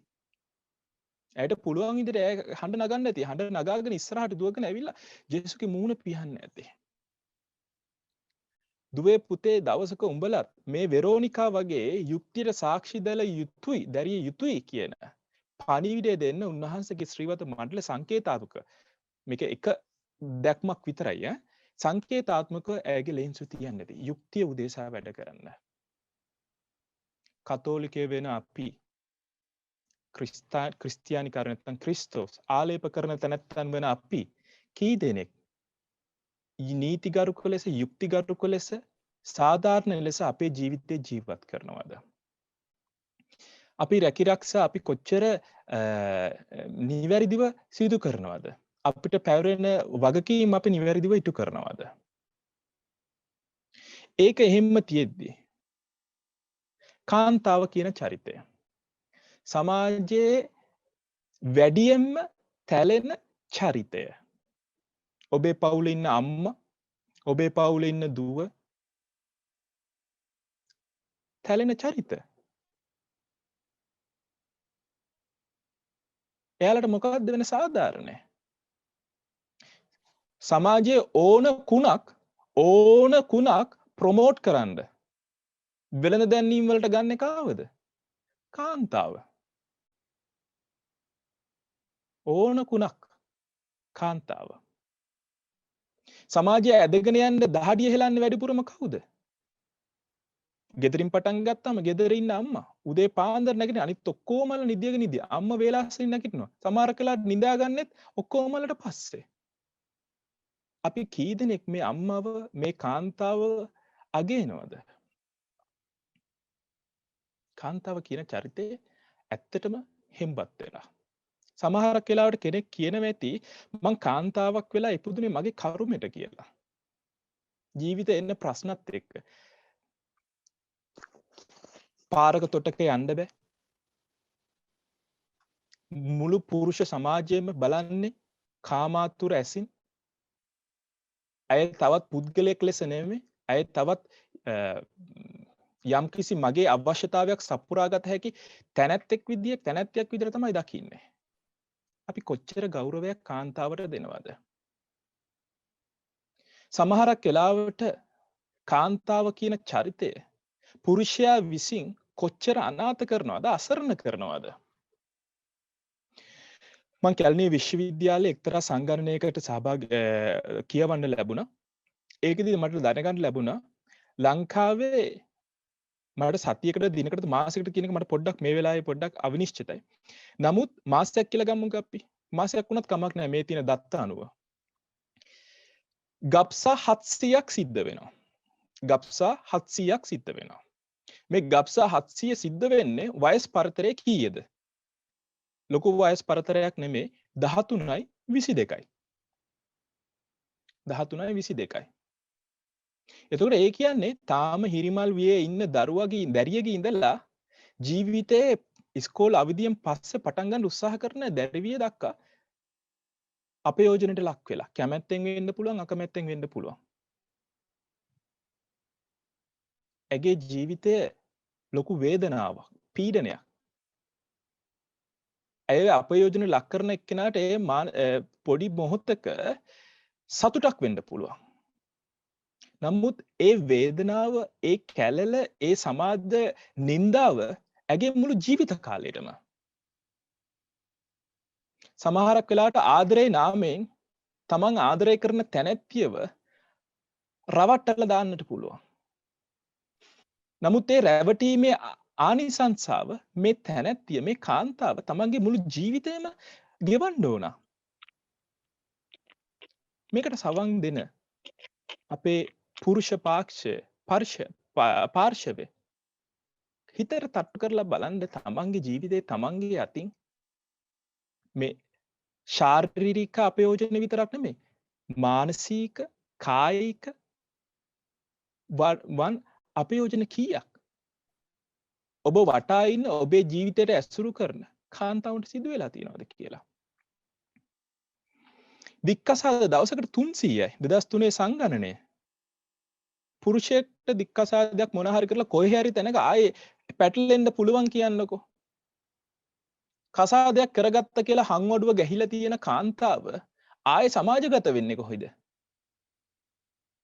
දික්කසාදයක් වෙලා මේ ගෑනු කෙනා දික්කසාද වෙලා ඉන්නේ කියලා දැනගත්තු ගමන්ම වටේ ඉන්න ටික අර කොස් ගහේ මේ ඉදිලා තියෙන වැලගෙඩිය නැත්තම් වර්කගෙඩිය වගේ තමයි. මාන බලන්නේ දැහැ ගන්න. ඇයට නිදහසක් තියනවද? රැකියා ස්ථානේ, ගෙදර, පවුල් පරිසරය මුලින්ම කාන්තාවක් පීඩනයට ලක් වෙන්නේ තමන්ගේ ගේ ඇතුලේ නෑදෑ පරපුර ඇතුලේ. ලෝකින් අනිත් මිනිස්සු ඔක්කොමලා හොඳයි කිව්වත් කාන්තාව මුලින්ම අපවාදයට ලක් කරන්නේ තමන්ගේම හිතවත් පරපුර. කාන්තාවට අපේ ජීවිතේ අපි තැනක් දෙනවද? ඒක එහෙම කියද්දි මං අනිත් පැත්තටත් පොඩ්ඩක් ගන්න කැමතියි. අපේ කාලය තුල ස්ත්‍රීන් ලෙස ඔබ මොන වගේ ජීවිතයක්ද ආදර අම්මේ දුවේ සහෝදරියෙක් ගත කරන්නේ? ඔබ මොන වගේ ජීවිතයක්ද ගත කරන්නේ? කාන්තාවක් ලෙස කාන්තාවක්ට ඔබින කාන්තා ගරුත්වයේ තියාගත හැකි ජීවිතයක් ඔබ ගත කරනවද? අපි කතා කරා කාන්තාවන්ට ඔබට වෙන හිංසන.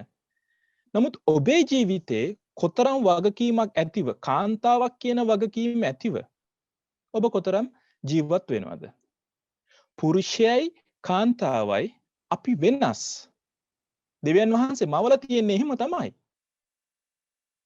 ඔබේ තියෙන ලයාන්විත භාවය පුරුෂයෙක්ට නැහැ. ඔබේ තියෙන ආදරණීය භාවය පුරුෂයෙක්ට නැහැ. ඔබේ තියෙන කරුණා ගුණය පුරුෂයෙක් ගහම නැහැ.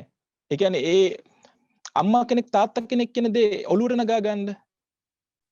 නමුත් ඔබ කාන්තාවක් වෙන විදිහට කොතරම් ජීවිතයක් ගත කරනවද ඊට සරලන?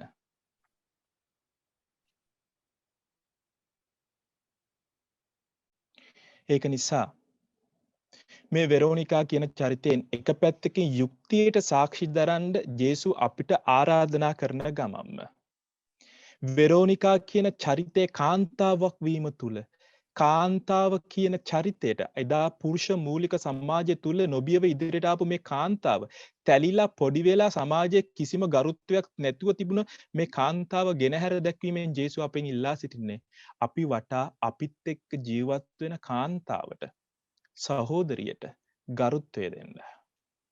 එබැවින් මේ පාද නමස්කාරය තුල අපේ ජීවිතේ මේ ගුණාංග තියෙනවද නැද්ද කියලා මෙනෙහි කරලා බලමු. තියෙනම් ජේසුට තියෙනවා නම් ජේසුට ස්තුතිය කියමු. කාන්තාවක් ලෙස පිළිගන්න ශක්තිය දුන්නට ඒත් එක්කම යුක්තිගරුක ලෙස ජීවත් වෙන්න මට ශක්තිය දුන්නට. නැත්තම් අපි ජේසුගෙන් ඉල්ලමු ජේසුනේ අද ඉඳලවත් මා වටා ජීවත් වෙන කාන්තාවන්ට ගරු කරන්න. ඔවුන්ගේ ජීවිතය ආරක්ෂා කරන්න. ඔවුන්ට යහපත් අනාගතයක් සලසන්න. මට පිහිට වෙන්න කියලා. කාන්තාවනු තමන්ටම කියා ගනිමු සමාජය තුල ආදර්ශමත් කාන්තාවක් ලෙස සමාජගත වෙන්න මට ශක්තිය දෙන්න කියලා ජේසුගෙන් ඉල්ලමු. 7 වන ස්ථානය ජේසුස් ස්වාමි දරුවෝ කුරුසියේ බරින් දෙවන වරට බිම වැටෙනසේක. ක්‍රිස්තුනේ ඔබවහන්සේට නමස්කාර කොට ස්තුති ප්‍රශංසා කරමු. අපි සාදයට ඔබගේ ශ්‍රී කුරුසියෙන් ඔබවහන්සේ ලෝකය මලවාගත්සේක.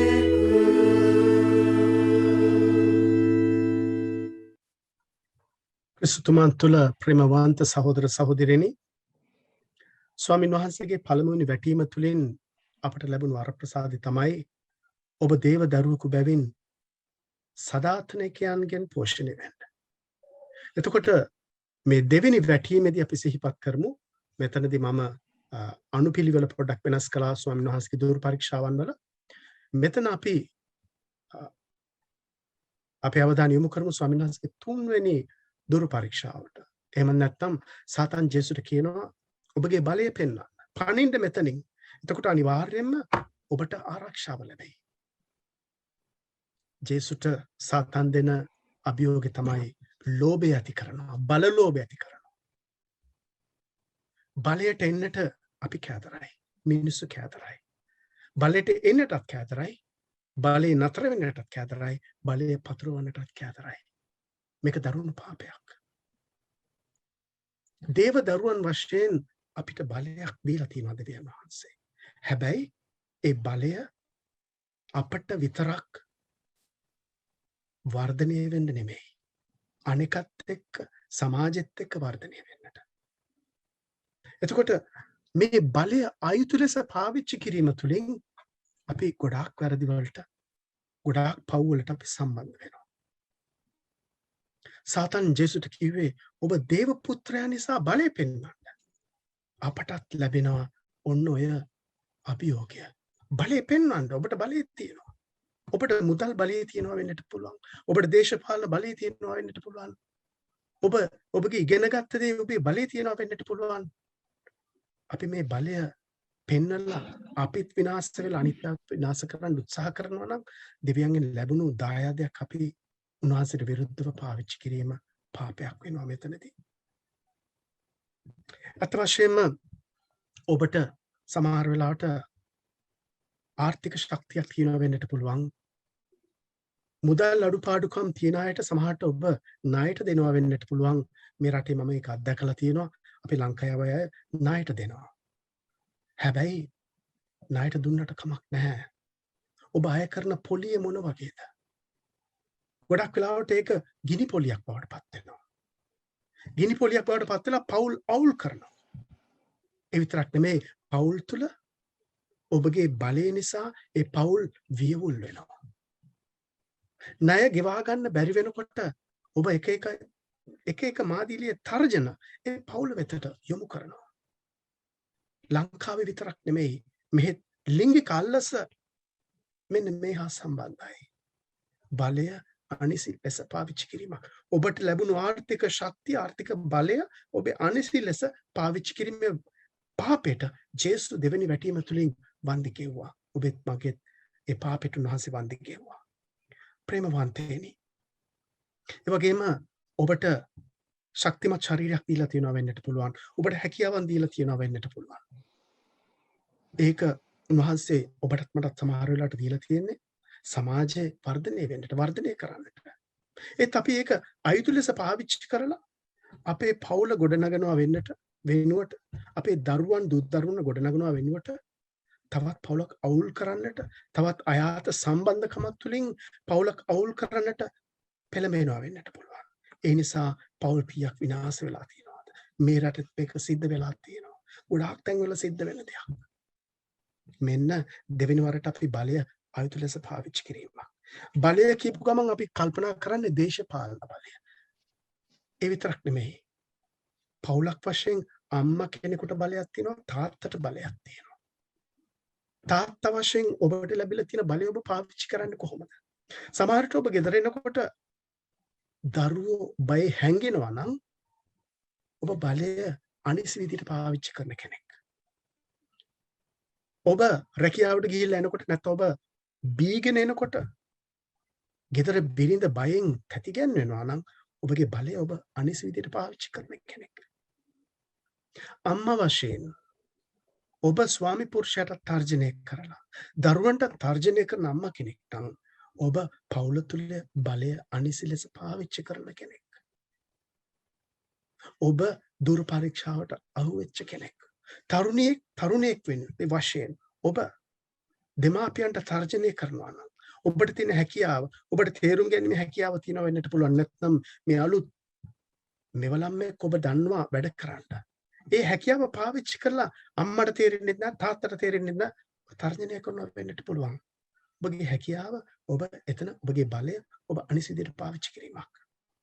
මේ නිසා ප්‍රේමවන්තනි මේ අවස්ථාවේදී අපි ජේසුගෙන් ඉල්ලමු ජේසුනි ඔබ අපට ලබා දුන්නු බලය වගකීමක් එක්ක එන බලයක්. ඒක නිසියාකාරව පාවිච්චි කරන්නට උන්වහන්සේගේ ආශිර්වාදය අපි ඉල්ලා සිටිමු. දේවදරුවෙක් වශයෙන් අසීමිත බලය දෙවියන්ට පමණක් හිමි දෙයක් බව අපි සිහිපත් කරමු. ඒක තමයි ජේසු සුවිශේෂයේ ලුක්තුමාගේ සුවිශේෂයේ 4 වෙනි පරිච්ඡේදයේ 12 වෙනි වගන්තිය තුලින් මතක් කළේ නුඹේ දෙවි සමිදාන්ට විතරක් නුඹ වන්දනාමාන කළ යුතුයි.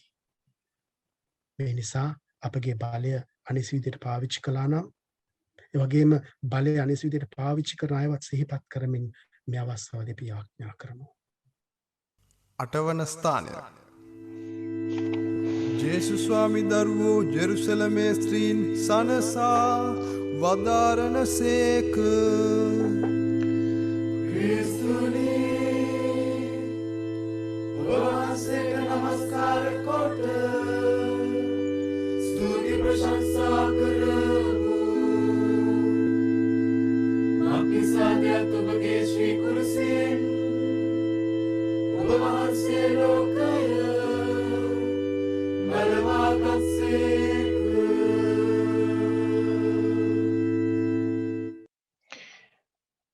ආදරම්මේ තාත්තේ දුවේ පුතේ සහෝදර සහෝදරනි මේ මොහොතේ ජේසුව බලන්න ගිය මේ ජෙරුසලමේ කාන්තාවෝ උන්වහන්සේ ඉස්සරහ පිට ඉද්දී ජේසු කියනවා අම්මේ ස්ත්‍රිය මං වෙනුවෙන් අඬන්න එපා. මම මේ ගමනේ යන්නේ ඔබ වෙනුවෙන්. නමුත් ඔබ ඔබේ දරුවන් උදෙසා හඬන්න කියලා කියනවා. මං හිතන්නේ මේකට සහභාගී වෙන අම්මලා තාත්තලා උදේ ඉඳන් රැ වෙනකන් කල්පනා කරනවා ඇති මගේ දරුවගේ අනාගතය මොකක් වෙයිද? දරුවා රෝගයකින් පෙළෙනා වෙන්න පුළුවන්. දරුවා ඉගෙන ගන්නේ නැහැ වෙන්න පුළුවන්. දරුවා සමාජයේ මොකක් හරි තියෙන තර්ජනයකට ලක් වෙලා වෙන්න පුළුවන්. දරුවාව කසාද බඳලා දුන්නත් කසාද ජීවිතේ ඔහු ඇය නිසියාකාරව ජීවත් වෙන්නේ නැහැ වෙන්න පුළුවන්. අම්මලාගේ ජීවිතයට සැනසීමක් නැහැ. මේකට හේතු කාරණා ගොඩක් තියෙන්න පුළුවන්. මට මතක් වෙනවා රූකාන්ත මහත්තයාගේ ලස්සන ගීතයක් තියෙනවා. හිස් අර නෙලන්නට ගිහින් පළවැල කියලා. ඒ ගීතයේ අවසානට වෙන්න තියෙන මෙන්න මෙහෙම පද පෙළක්. හිස් අතින් එහෙන් එනකොට සත් මහල් උඩින් බැසගෙන සත්පියුම් මෙහි තන තන අනේ පරවෙලා. ඔබ කුවේට් දේශයේ විදේශගත ජනතාවක් විදිහට ශ්‍රී ලාංකික ඔබ මෙතෙන්ට ආවේ මේ දුක විඳින්න ආවේ ලංකාවේ ඔබ අත්දැක්ක ඒ දිලුදුභාවය ඒ සමාජීය පීඩනය අසරණකම බහුතරයක් මං හිතන්නේ අම්මලා එහෙම නැත්නම් තාත්තලා ඉන්නේ. අම්මලා තාත්තලා විදේශගත වෙලා සමහරක් කට්ටිය පවුල් පිටින් ඉන්නවා වෙන්න පුළුවන්. නමුත් බහුතරයක් අම්මා එක්ක තාත්තා මෙහි ඉන්න පුළුවන් දරුවන්ව ලංකාවේ තියලා උගන්වනවා. ඇත්ත පවුල නඩත්තු කරන්න ඔබ කොහොම වෙහෙසක් දරද්දී අතන ගෙදර ලංකාවේ ගෙදර ලොකු අම්මා ලොකු තාත්තා ගාව නැන්ද මාමා ගාව එහෙම නැත්නම් නෑදෑයෙක් ගාව එහෙම නැත්නම් යාළුවෙක් ගාව එහෙම නැත්නම් බෝඩින් හවුස් එකක තනි වෙච්ච දරුවගේ ජීවිතේ මොන වගේ වෙන්න පුළුවන්ද? ඔබ කවදා හරි අර සත්මහල් උඩින් බැසගෙන කියන්නේ ලොකු රටක ලොකු බිල්ඩින් වල ලොකු ගෙවල් වල වැඩ කරලා ගුවන් යානෙන් ආයේ බැහැලා ලංකාවට එද්දී ඔබේ පියුම ඔබේ සත් පියුම ඔබේ මල ඔබේ දරුවෝ තන පර වෙලා මම දන්නවා මේ කාරණාව අසීරු කාරණාවක් කතා කරන්න. නමුත් ආදර අම්මේ තාත්තේ ඔබේ දරුවා ඔබේ දුව ඔබේ පුතා ලොකු තීරණාත්මක සමාජීය පීඩනයක ඉන්නේ. මගේ ගම වෙන්නප්පුව බහුතරයක් පිටරට ඉන්නේ. එක්කෝ මැද පෙරදිග එහෙම නැත්නම් ඉතාලිය එහෙම නැත්නම් ඕස්ට්‍රේලියාව එහෙම නැත්නම් නිව්සීලන්ත නැත්නම් ඇමරිකාවේ කොහේ හරි. පහුගිය 2018 මම කලිනුත් කිව්වද මන්ද අපි හමු වෙච්ච වෙලාවක අපිට සංගණනයක් තිබ්බා කතෝලික හලාවත පදවිය තුලින් කරපු සංගණනයක්. ඉස්කෝල වලට ගිහිල්ලා කතා බහ කරලා දරුවොත් එක්ක කරපු සංගණනයක්. මේ සංගණනයේදී 7 වසරේ ඉඳන් විශේෂයෙන්ම ගෑනු දරුවෝ අපයෝජනට ලක් වෙලා. ඉතින් ආදර අම්මේ තාත්තයෝ ඔයාලා දහසක් බලාපොරොත්තු අරගෙන එහෙම එද්දි දරුවගේ ජීවිතයේ මෙහින් අනාථ වෙනවා. ඔබ අවධානයක් යොමු කරනවද දරුවා ගැන? අනිත් පැත්තෙන් එක පැත්තක ලිංගික අපයෝජන වෙන්න පුළුවන්, මේ සූරාකෑම වෙන්න පුළුවන්. අනිත් පැත්තෙන් මද්ද්‍රව්‍ය, විකල් මානසික තත්ත්ව, අමුතු උම්මන්තක ජීවන රට. දැන් හිතන්න ඔබේ දරුවා නැත්නම් අපේ සමාජයේ ඉන්න දරුවෝ ටික මෙහෙම හැඩ ගැහිලා අද පොඩි එක්කෙනා මෙවන් මානසික මට්ටක මෙවන් සමාජීය මට්ටමක චුට්ට ලොකු වෙලා ලොකු මිනිසෙක් වුණානින් පස්සේ අපි මේ පුද්ගලයාව කසාද බඳලා දෙනවා. ඔයා හිතයිද, ඔබ හිතයිද ඔබේ දරුවා යහපත් පවුලක් ගොඩනගයි කියලා? ඒ පවුල අනාථ වෙනවා. ජේසු කියන කතාව ඇත්ත. ස්ත්‍රිය මං උදෙසා අඬන්න එපා. ඔබේ දරුවෝ උදෙසා අඬන්න. පවුලේ සමගිය ගැන මීට වැඩිය හිතන්න. දරුවන්ට සලකන ආකාරය ගැන මීට වැඩිය හිතන්න. අම්මගේ තාත්තගේ වගකීම ගැන මීට වැඩිය හිතන්න. ආගම දහමට ලං වෙන්න, ජේසුත් එක්ක ගමනක් යන්න, දරුවන්ව නිවැරදි මාර්ගයේ යවන්න. එහෙම නැත්තම් ඔබත් අනාතයි, ඔබේ දරුවනුත් අනාතයි. කවදා හරි ඔවුන් සමාජගත වෙන සමාජයත් අනාතයි, ඔවුන් තනන පවුලත් අනාතයි, අපි ඔක්කොම අනාතයි. නවවන ස්ථානය ජේසුස් ස්වාමි දරුවෝ කුරුසේ බරෙන් තුන්වන වරට බිම වැටෙනසේක. ක්‍රිස්තුනි ඔබ වහන්සේට නමස්කාර කොට ස්තුති ප්‍රශංසා කරමු. අපි සාදයක් ඔබගේ ශ්‍රී කුරුසෙන් ඔබ වහන්සේ ලෝකය බලවාගත්සේක.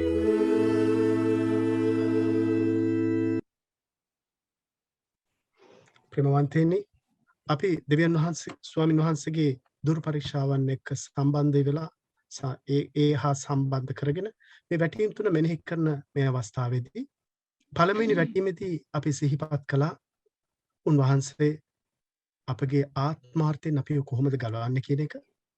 දෙවෙනි වැටීමේදී උන්වහන්සේ බලලෝභයෙන් කොහොමද අපිව ගලවන්නේ කියන එක අපි මෙනෙහි කළා.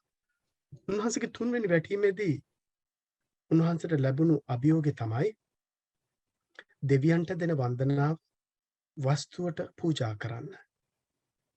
මේ දුරු පරීක්ෂාවම අපටත් ලැබෙනවා. බොරු දෙවි වන්දනාව. එක්තරා ධනවතෙක් තමා යටතේ වැඩ කරපු සේවකයෙක් ඒ සේවා කාලය අවසන් වුණාට පස්සේ මේ ධනවතා කිව්වා හොඳයි මම ඔබට තෑග්ගක් දෙනවා. ඔබ හෙට උදේ 7ට පටන් අරගෙන ඔබ දන්නවා මගේ වතු ගොඩාක් තියෙනවා. ඔබට කැමති ප්‍රමාණයක් ඇවිදින්න. ඔබට ඒ දවස තුලදී ඔබට ඇවිදින්නට පුළුවන් කොච්චරද? ඔබ කොච්චරක් දුරට ගිහලා නතර වෙනවද? ඔබ පටන් ගත්ත තැන ඉඳන් ඒ අවසන් වෙන තැන දක්වා ඒ ඉඩ ප්‍රමාණය ඔබට ලැබෙනවා. ඒ ඉඩම ඔබට ලැබෙනවා. එතකොට මේ මිනිස්සයා ඊළඟ දා පටන් ගත්තා ඇවිදින්න. ඇවිදින ගමන් කල්පනා කළා මම ඇවිදගෙන ගියොත් හෙමින් යන නිසා මම දුවන්නට ඕන. මේ මිනිස්සයා දුවන්නට පටන් ගන්නවා. මේ දුවගෙන යනකොට වතුර තිබා හැදෙනවා. මේ මිනිස්සයා හිතුවා නැහැ මම වතුර බොන්නට නතර වුණොත් මට ලැබෙන ඉඩම අඩු වෙන්නට පුළුවන්. නිසා මම කොහොම හරි දුවනවා. කන්නේත් බොන්නේත් නැතුව මේ මිනිස්සයා දුවන්න පටන් ගත්තා. දුවගෙන ගිහිල්ලා ටිකක් වෙලාවක් යනකොට දුවන්න බෑ. ඇවිදින්න වෙනවා. තවත් ටිකක් වෙලා යනකොට ඇවිදින්නත් බෑ. බඩ ගහන්න සිද්ධ වෙනවා. ඒත් මේ මිනිස්සයා කියනවා නැහැ. මම තවත් යන්නට ඕන. මැරිලා වැටෙනකන් ඒ මිනිස්සයා එදා දිව්වා, ඇවිද්දා, බඩ ගැහුවා. ලැබෙන්න තිබුණු දේ පවා නැති කරගත්තා. ප්‍රේමවන්තේනි, මෙන්න මේකයි වස්තුවට දැඩි ලෙස තණ්හාවක් ඇති වුණොත් සිද්ධ වෙන දේ. එක්තරා ගුරුතුමෙක්ගෙන් ගෝලයෙක් කැහුව ස්වාමිනී විසක් කියන්නේ මොකක්ද?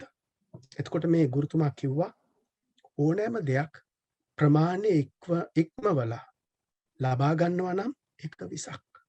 ආහාරයක් වෙන්නට පුළුවන්, මිල මුදල වෙන්නට පුළුවන්, ඕනෑම දෙයක් සම්බන්ධතාවයක් වෙන්නට පුළුවන්.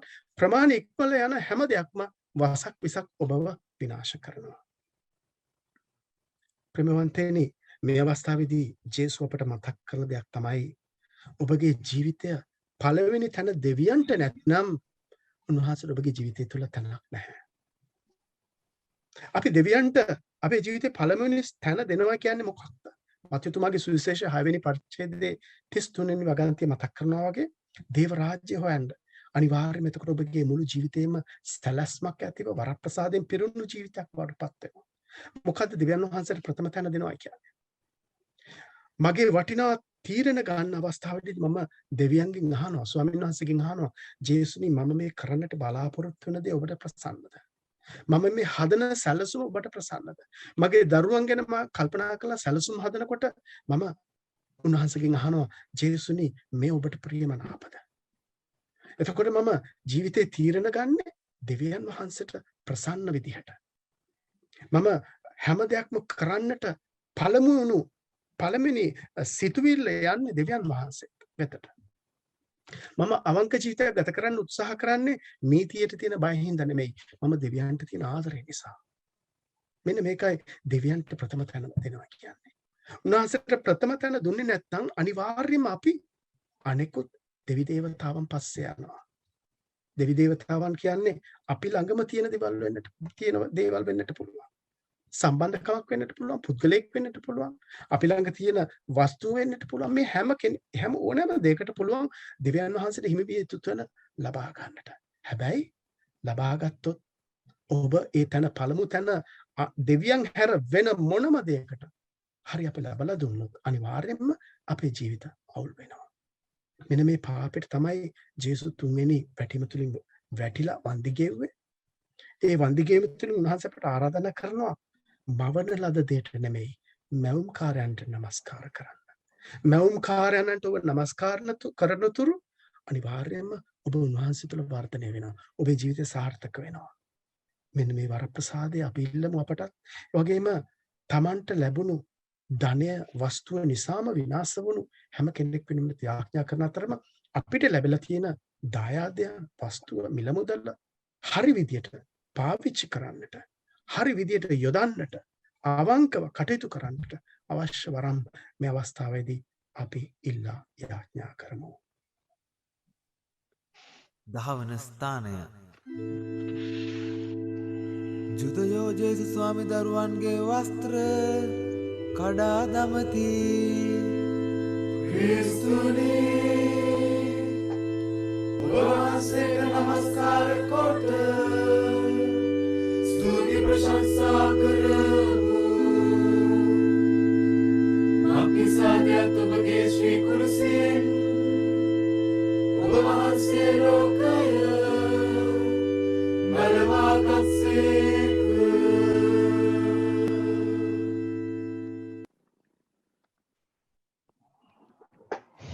විශේෂම තුල ආදරණීය සහෝදර සහෝදරියනි, ආදර දුවේ පුතේ, අපි 10 වෙනි ස්ථානය තුල මෙනෙහි කරනවා ස්වාමීන් වහන්සේගේ වස්ත්‍ර කඩා දැමීම. අහිමි වීමේ උච්චතම අවස්ථාව. ජේසුස් තමන්ගේ ජීවිතයේ හැම දෙයක්ම අහිමි වෙලා, තමන් ආදරය කරන හැම කෙනෙක්ම තමන්ගෙන් ඈත් වෙලා, අවසානයේදී තමන්ට තිබුණු එකම වස්තුව තමන්ගේ වස්ත්‍රය පවා අහිමි වෙනවා. එතන මීට වඩා මිනිස්සෙක්ට අහිමි වෙන්න දෙයක් නැහැ. තමන් සතුව තියෙන අවසාන වස්තුව පවා අහිමි වෙද්දී ඒ මිනිසයා අනිවාර්යයෙන්ම නිර්වස්ත්‍රයි, නිරුත්තරයි. මොකක්ද නිර්වස්ත්‍ර වීම කියන්නේ? උත්පත්ති පොතේ 3 වෙනි පරිච්ඡේදයේ 21 වෙනි වගන්තිය සඳහන් වෙනවා ආදිමව්පියන්ගේ විලිවැසීම. මොකක්ද මේ ආදිමව්පියන්ගේ විලිවැසීම? ආදම් සායවට අස්සන උද්‍යානයක් මවලා දීලා දෙවියන් වහන්සේ කියද්දි පව් කරන්න එපා, අදාළ නිශ්චිත පාපය කරන්නට එපාය කියලා මෙයාට බාර දෙද්දී මොවුන් ඒ පාපයම කරනවා. මොවුන්ට වැටහෙන්නේ මොකක්ද? පාපය තුළින් තමන්ගේ නිර්වස්ත්‍රභාවය.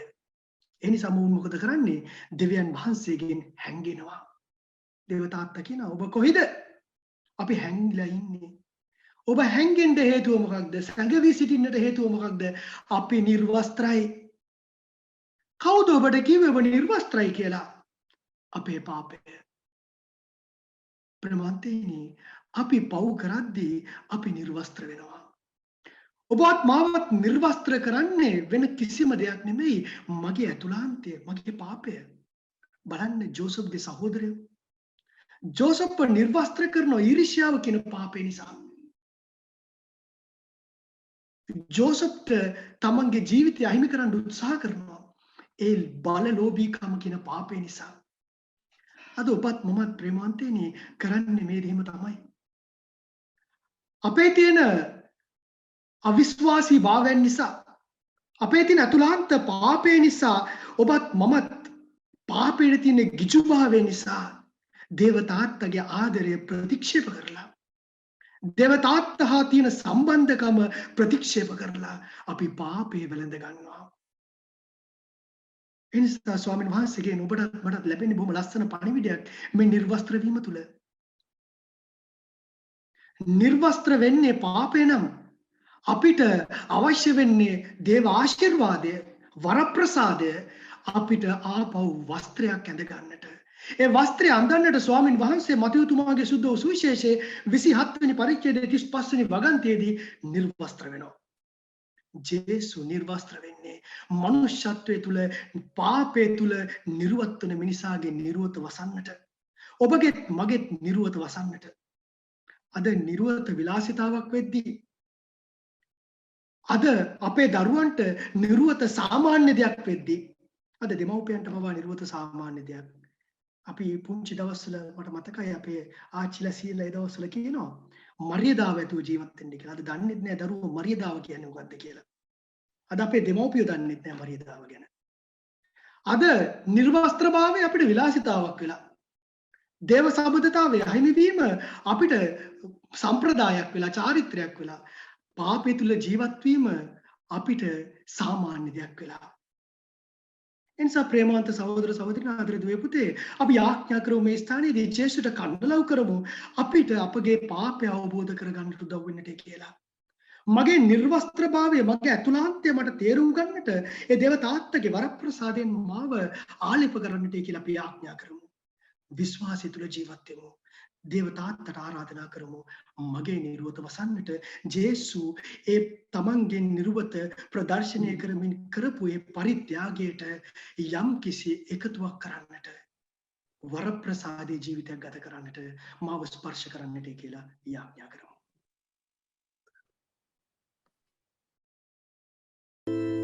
ක්‍රිස්තුනි ඔබ වහන්සේට නමස්කාර කොට ස්තුති ප්‍රශංසා කරමු. මක්නිසාදයත් ඔබගේ ශ්‍රී කුරුසයෙන් ඔබ වහන්සේ ලෝකය බලවාගත්සේක.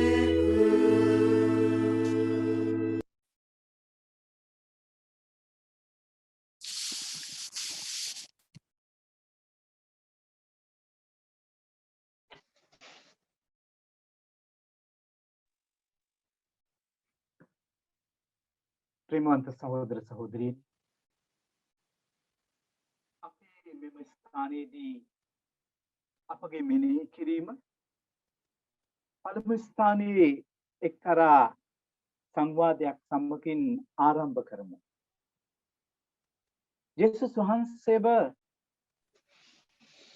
ඒ පිලාතු සහ ජනතාව ඉදිරියට ගෙනෙද්දී නායක පූජකවරු මුරසෙබළු මොර දුන්නා කුරුසේ ඇනගසන්න කියලා. දැන් ජේසු කුරුසයත් රැගෙන ඒ ගමන ඇවිල්ලා ඒ ගමනේ උච්චතම ස්ථානයට ළඟා වෙනවා. උන්වහන්සේගේ මුළු සිරුරම වනයක් වෙලා තියෙද්දි ඒ උන්වහන්සේගේ ඇඟට බැඳලා තිබුණ වස්ත්‍ර ඉවත් කරලා උන්වහන්සේගේ ඒ ශරීරයේ තිබිච්ච තුවාලයන් අලුත් වෙද්දී තවත් උන්වහන්සේව කුරුසයට තබලා ඇනගසනවා. උන්වහන්සේගේ දෙපා ඇනවලින් සිදුරු වෙද්දී උන්වහන්සේ වේදනාවෙන් දඟලනවා, වෙවුලනවා. මේක තමයි ඒ නායක පූජකයන්ගේ ප්‍රජාමූලිකයන්ගේ මුර සෙබළුන්ගේ බලාපොරොත්තු වුණේ. ඒ බලාපොරොත්තු ඇයි ඔවුන්ට උවමනා වුණේ යේසුස් වහන්සේව කුරුසයක් මත පැනගසලා මරණයට පත් කරන්නට. උන්වහන්සේ ජනතාව දර්ශනය. උන්වහන්සේගේ දහම, උන්වහන්සේගේ ජීවිත මාර්ගය ඒ පුද්ගලයන්ට අභියෝගයක්. ඔවුන්ට වඩා වෙනස් වුණා. අද ඒ නිසා ඔවුන්ට උවමනා වෙනවා මේ මනුෂ්‍යව මේ සමාජයෙන් ඉවත් කළ යුතුයි. මේ මනුෂ්‍යයට ලැජ්ජාවට පත් කළ යුතුයි. ඔහුගේ දර්ශනය පුස්සක් බව ඔප්පු කළ යුතුයි. එනිසාම මෙතනදී උන්වහන්සේව කුරුසයට යන ගහලා මෙසේ වේදනාවට පත් කරද්දී උන්වහන්සේ වේදනාවෙන් මිරිකෙද්දී මේ ජුදා නායක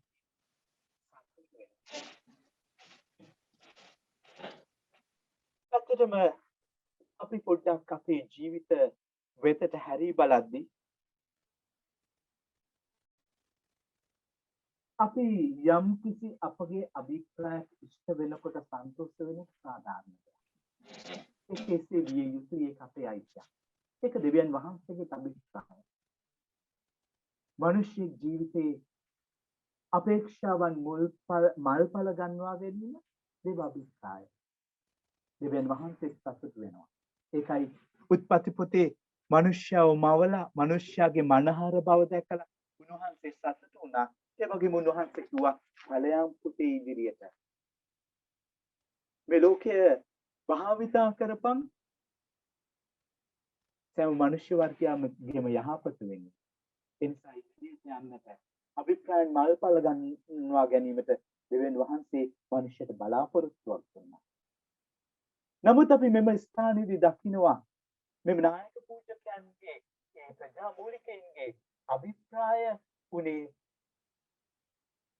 මේ ජේසුස් වහන්සේව සමාජයෙන් ඉවත් කිරීම. ඒ තුලයි ඔවුන් සතුටු වුණේ.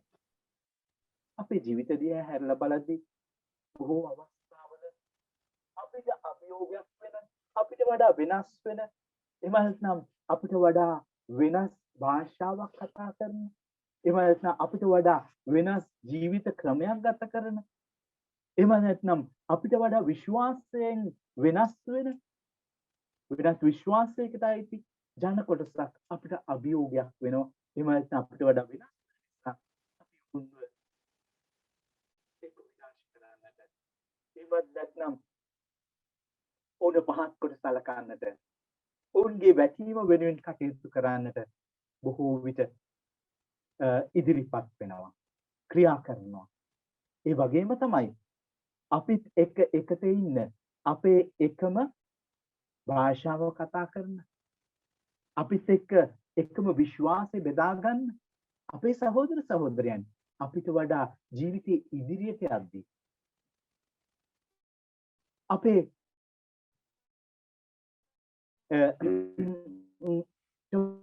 වඩා හැකියාවන්ගෙන් පරිපූර්ණ වෙද්දී අපේක්ෂා කරනවා. අපේ ඔගේ වැටීම වෙනුවෙන් සමහරට යාඥා අපි කිසි දෙයක් නැති වුණොත් අපි සෙබස්තියන් මුනින්ද්‍රයා ළඟට ගිහිල්ලා, එහෙම නැත්නම් අන්තෝනි මුනින්ද්‍රයා ළඟට ගිහිල්ලා බාර බඳිනවා. බාර බැඳලා කියන්නේ මේ ගත්ත කෙනා, මේ සොරකම් කරපු කෙනා විනාශ වෙන්නට ඕන. මේක තමයි අපේ අභිප්‍රාය. මෙහෙම දෙයක් වෙනවා දකින්නකොට, එහෙම නැත්නම් අපිට වඩා ඉස්සරහට යන කෙනෙක් වැටෙනවා දකින්නකොට තමයි අපි සතුට වෙනවා. ඇත්තටම මේක සාධාරණ පපුකල්ප. එදා ජේසුස් වහන්සේගේ ඒ වැටීම, උන්වහන්සේව කුරුසේ ඇන ගැසීම තුළ, මරණයට පත් කිරීම තුළ ඒ ජනතාව සතුටු වුණා වගේම මේ උන්වහන්සේව අදහන ජනතාවක් වුණා. අපේම සහෝදරයාගේ වැටීම තුළ සතුටු වෙන අවස්ථා නැද්ද? ඉතින් ස්වාමීන් වහන්සේ ඉදිරියේ කිතුණුවන් හැටියට පුළුවන් ද අපිට සතුටු වෙන්නට? එසේ අපි සතුටු වෙනවා නම් ඇත්තටම ඒක අපේ දුෂ්ටකම, අපේ පාපිෂ්ඨ භාවයයි. ස්වාමීන් වහන්සේ සැබවින්ම ඒ කුරුසයට සිර වෙද්දී, ඒ වේදනාවෙන් බරිත වෙද්දී, ඒ විද්‍යාමාන වූ ක්‍රිස්තුන් වහන්සේගේ මුහුණ අපිට දකින්න පුළුවන්ද? වැටිලා වේදනාවට පත් වෙලා තමගේ ජීවිතය ඒ කඩා වැටීම් තුළ සිර වෙලා ඉන්න අපේ සහෝදර සහෝදරියන් තුළ මේ අවස්ථාවේදී ජේසුස් අපට ආරාධනා කරනවා. සතුටු වෙන්න ඔබේ ජයග්‍රහණ වෙනුවෙන්. සතුටු වෙන්න ඔබේ සහෝදරයාගේ ජයග්‍රහණ වෙනුවෙන්. නමුත් කිසිම විටක තව කෙනෙක්ව අයහපත් ලෙස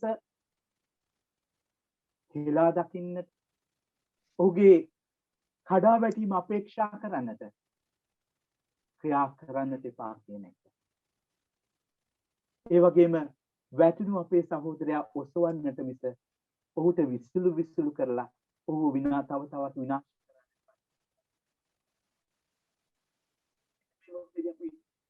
ආරාධනා කරමු.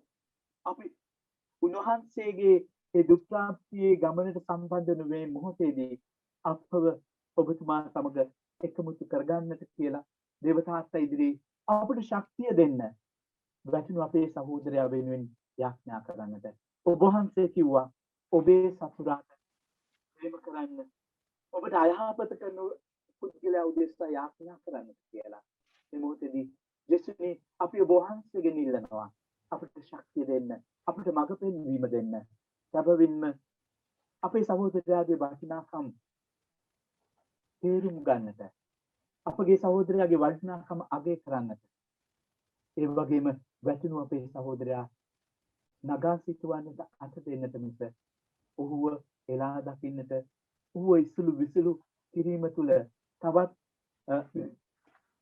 විනාශ කරන්නට නොව පිටුනුවන් ලෙස ඔබගේ ගමන යම්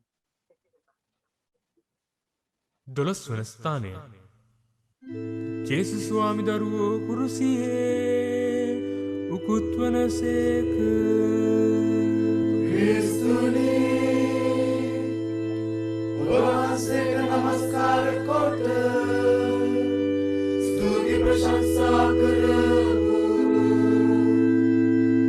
මක්නිසාදයත් ඔබගේ ශ්‍රී කුරුසියෙන් ඔබ වහන්සේ ලෝකය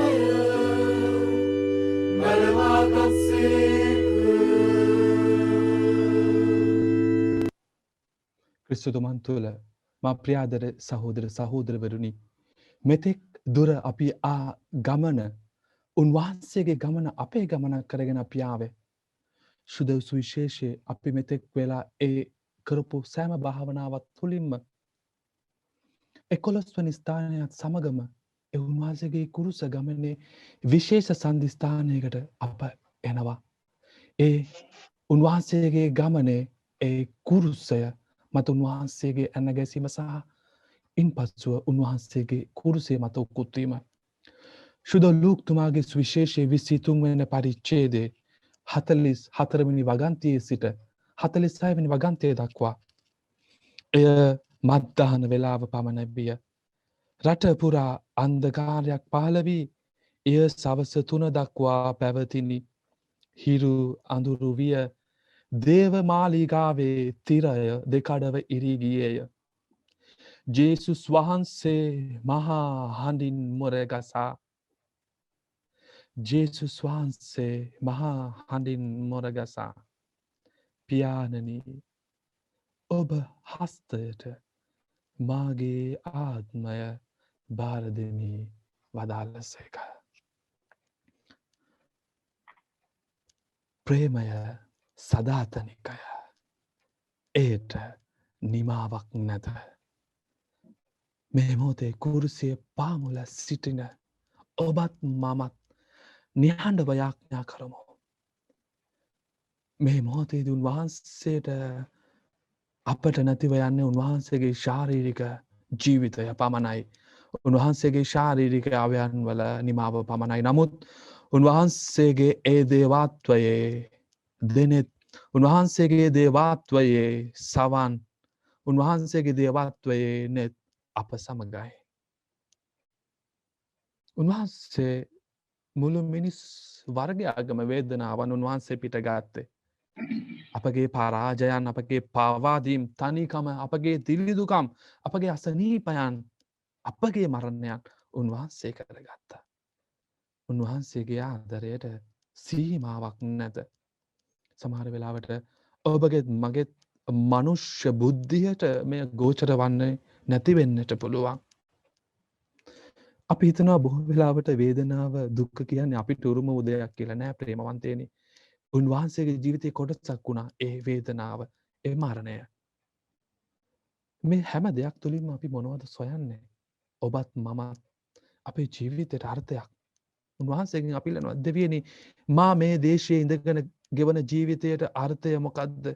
මම මෙහි මගේ දෙමව්පියෝ සමහර වෙලාවට තවත් දේශයක, මගේ බිරිඳ තවත් දේශයක, මගේ දරුවෝ තවත් දේශයක. නමුත් උන්වහන්සේගේ ජීවිතයේ මේ හැම දෙයක්ම කොටසක් වුණා වගේ අපේ ජීවිතේත් කොටසක් කරගමු. මේ සියලු වේදනාවන් තුලින් අපිට පුළුවන් උන්වහන්සේගේ ජීවිතයට අර්ථයක් එක්කලා වගේ අපේ ජීවිතයටත් අර්ථයක් එක්ක කරන්න. අපි හැමදෙනාම උන්වහන්සේගේ ආදරය අත්දැකලා තිනවා යම් කිසි විදියකින්. උන්වහන්සේගේ ප්‍රසන්න වැඩ සිටීම, උන්වහන්සේගේ සදාතනික ප්‍රේමය අපගේ ජීවිතය අපට පාදා දෙනවා.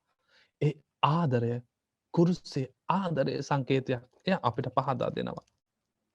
අපේ ජීවිතය වටා එක්රොක් වී සිටින අපගේ ආදරණීයන්, අසනීප වූවන්, නිදහස නැති අය, පීඩාවට ලක් වෙලා සිටින අය සෑම කෙනෙක්ම අපගේ විශ්වාසය අපිට කියලා දෙන්නේ අපි තනි නැති බවයි. අප වටා සිටින සෑම කෙනෙක්ම අපට දෙවියන් වහන්සේගේ ආදරයට සාක්ෂි දරනවා. අපගේ සහනාදායකයෝ, අපගේ ආරක්ෂකයානෝ අප සමග සිටින බව උන්වහන්සේගේ කුරුසිය මරණය තුලින් අපට පසක් කර දෙනවා. එනිසායි උන්වහන්සේ කියන්නේ ජීවනයද මාර්ගයද සත්‍යයද මම වෙමි. එනිසා ප්‍රේමවන්තනේ නියඬව යාඥා කරමු. උන්වහන්සේ අපට ආදරය කරනවා වගේ අපිත් අන්ත අසරණ ලෙඩ වී සිටින සෑම කෙනෙක්ම, විශේෂයෙන් ඔබත් මමත් මේ ගත කරන්නා වූ මේ විශේෂ කාල පරිච්ඡේදය, මේ කොරෝනා වෛරසය නිසා දුක් විඳින සෑම කෙනෙක්ම අපි යාඥා කරමින්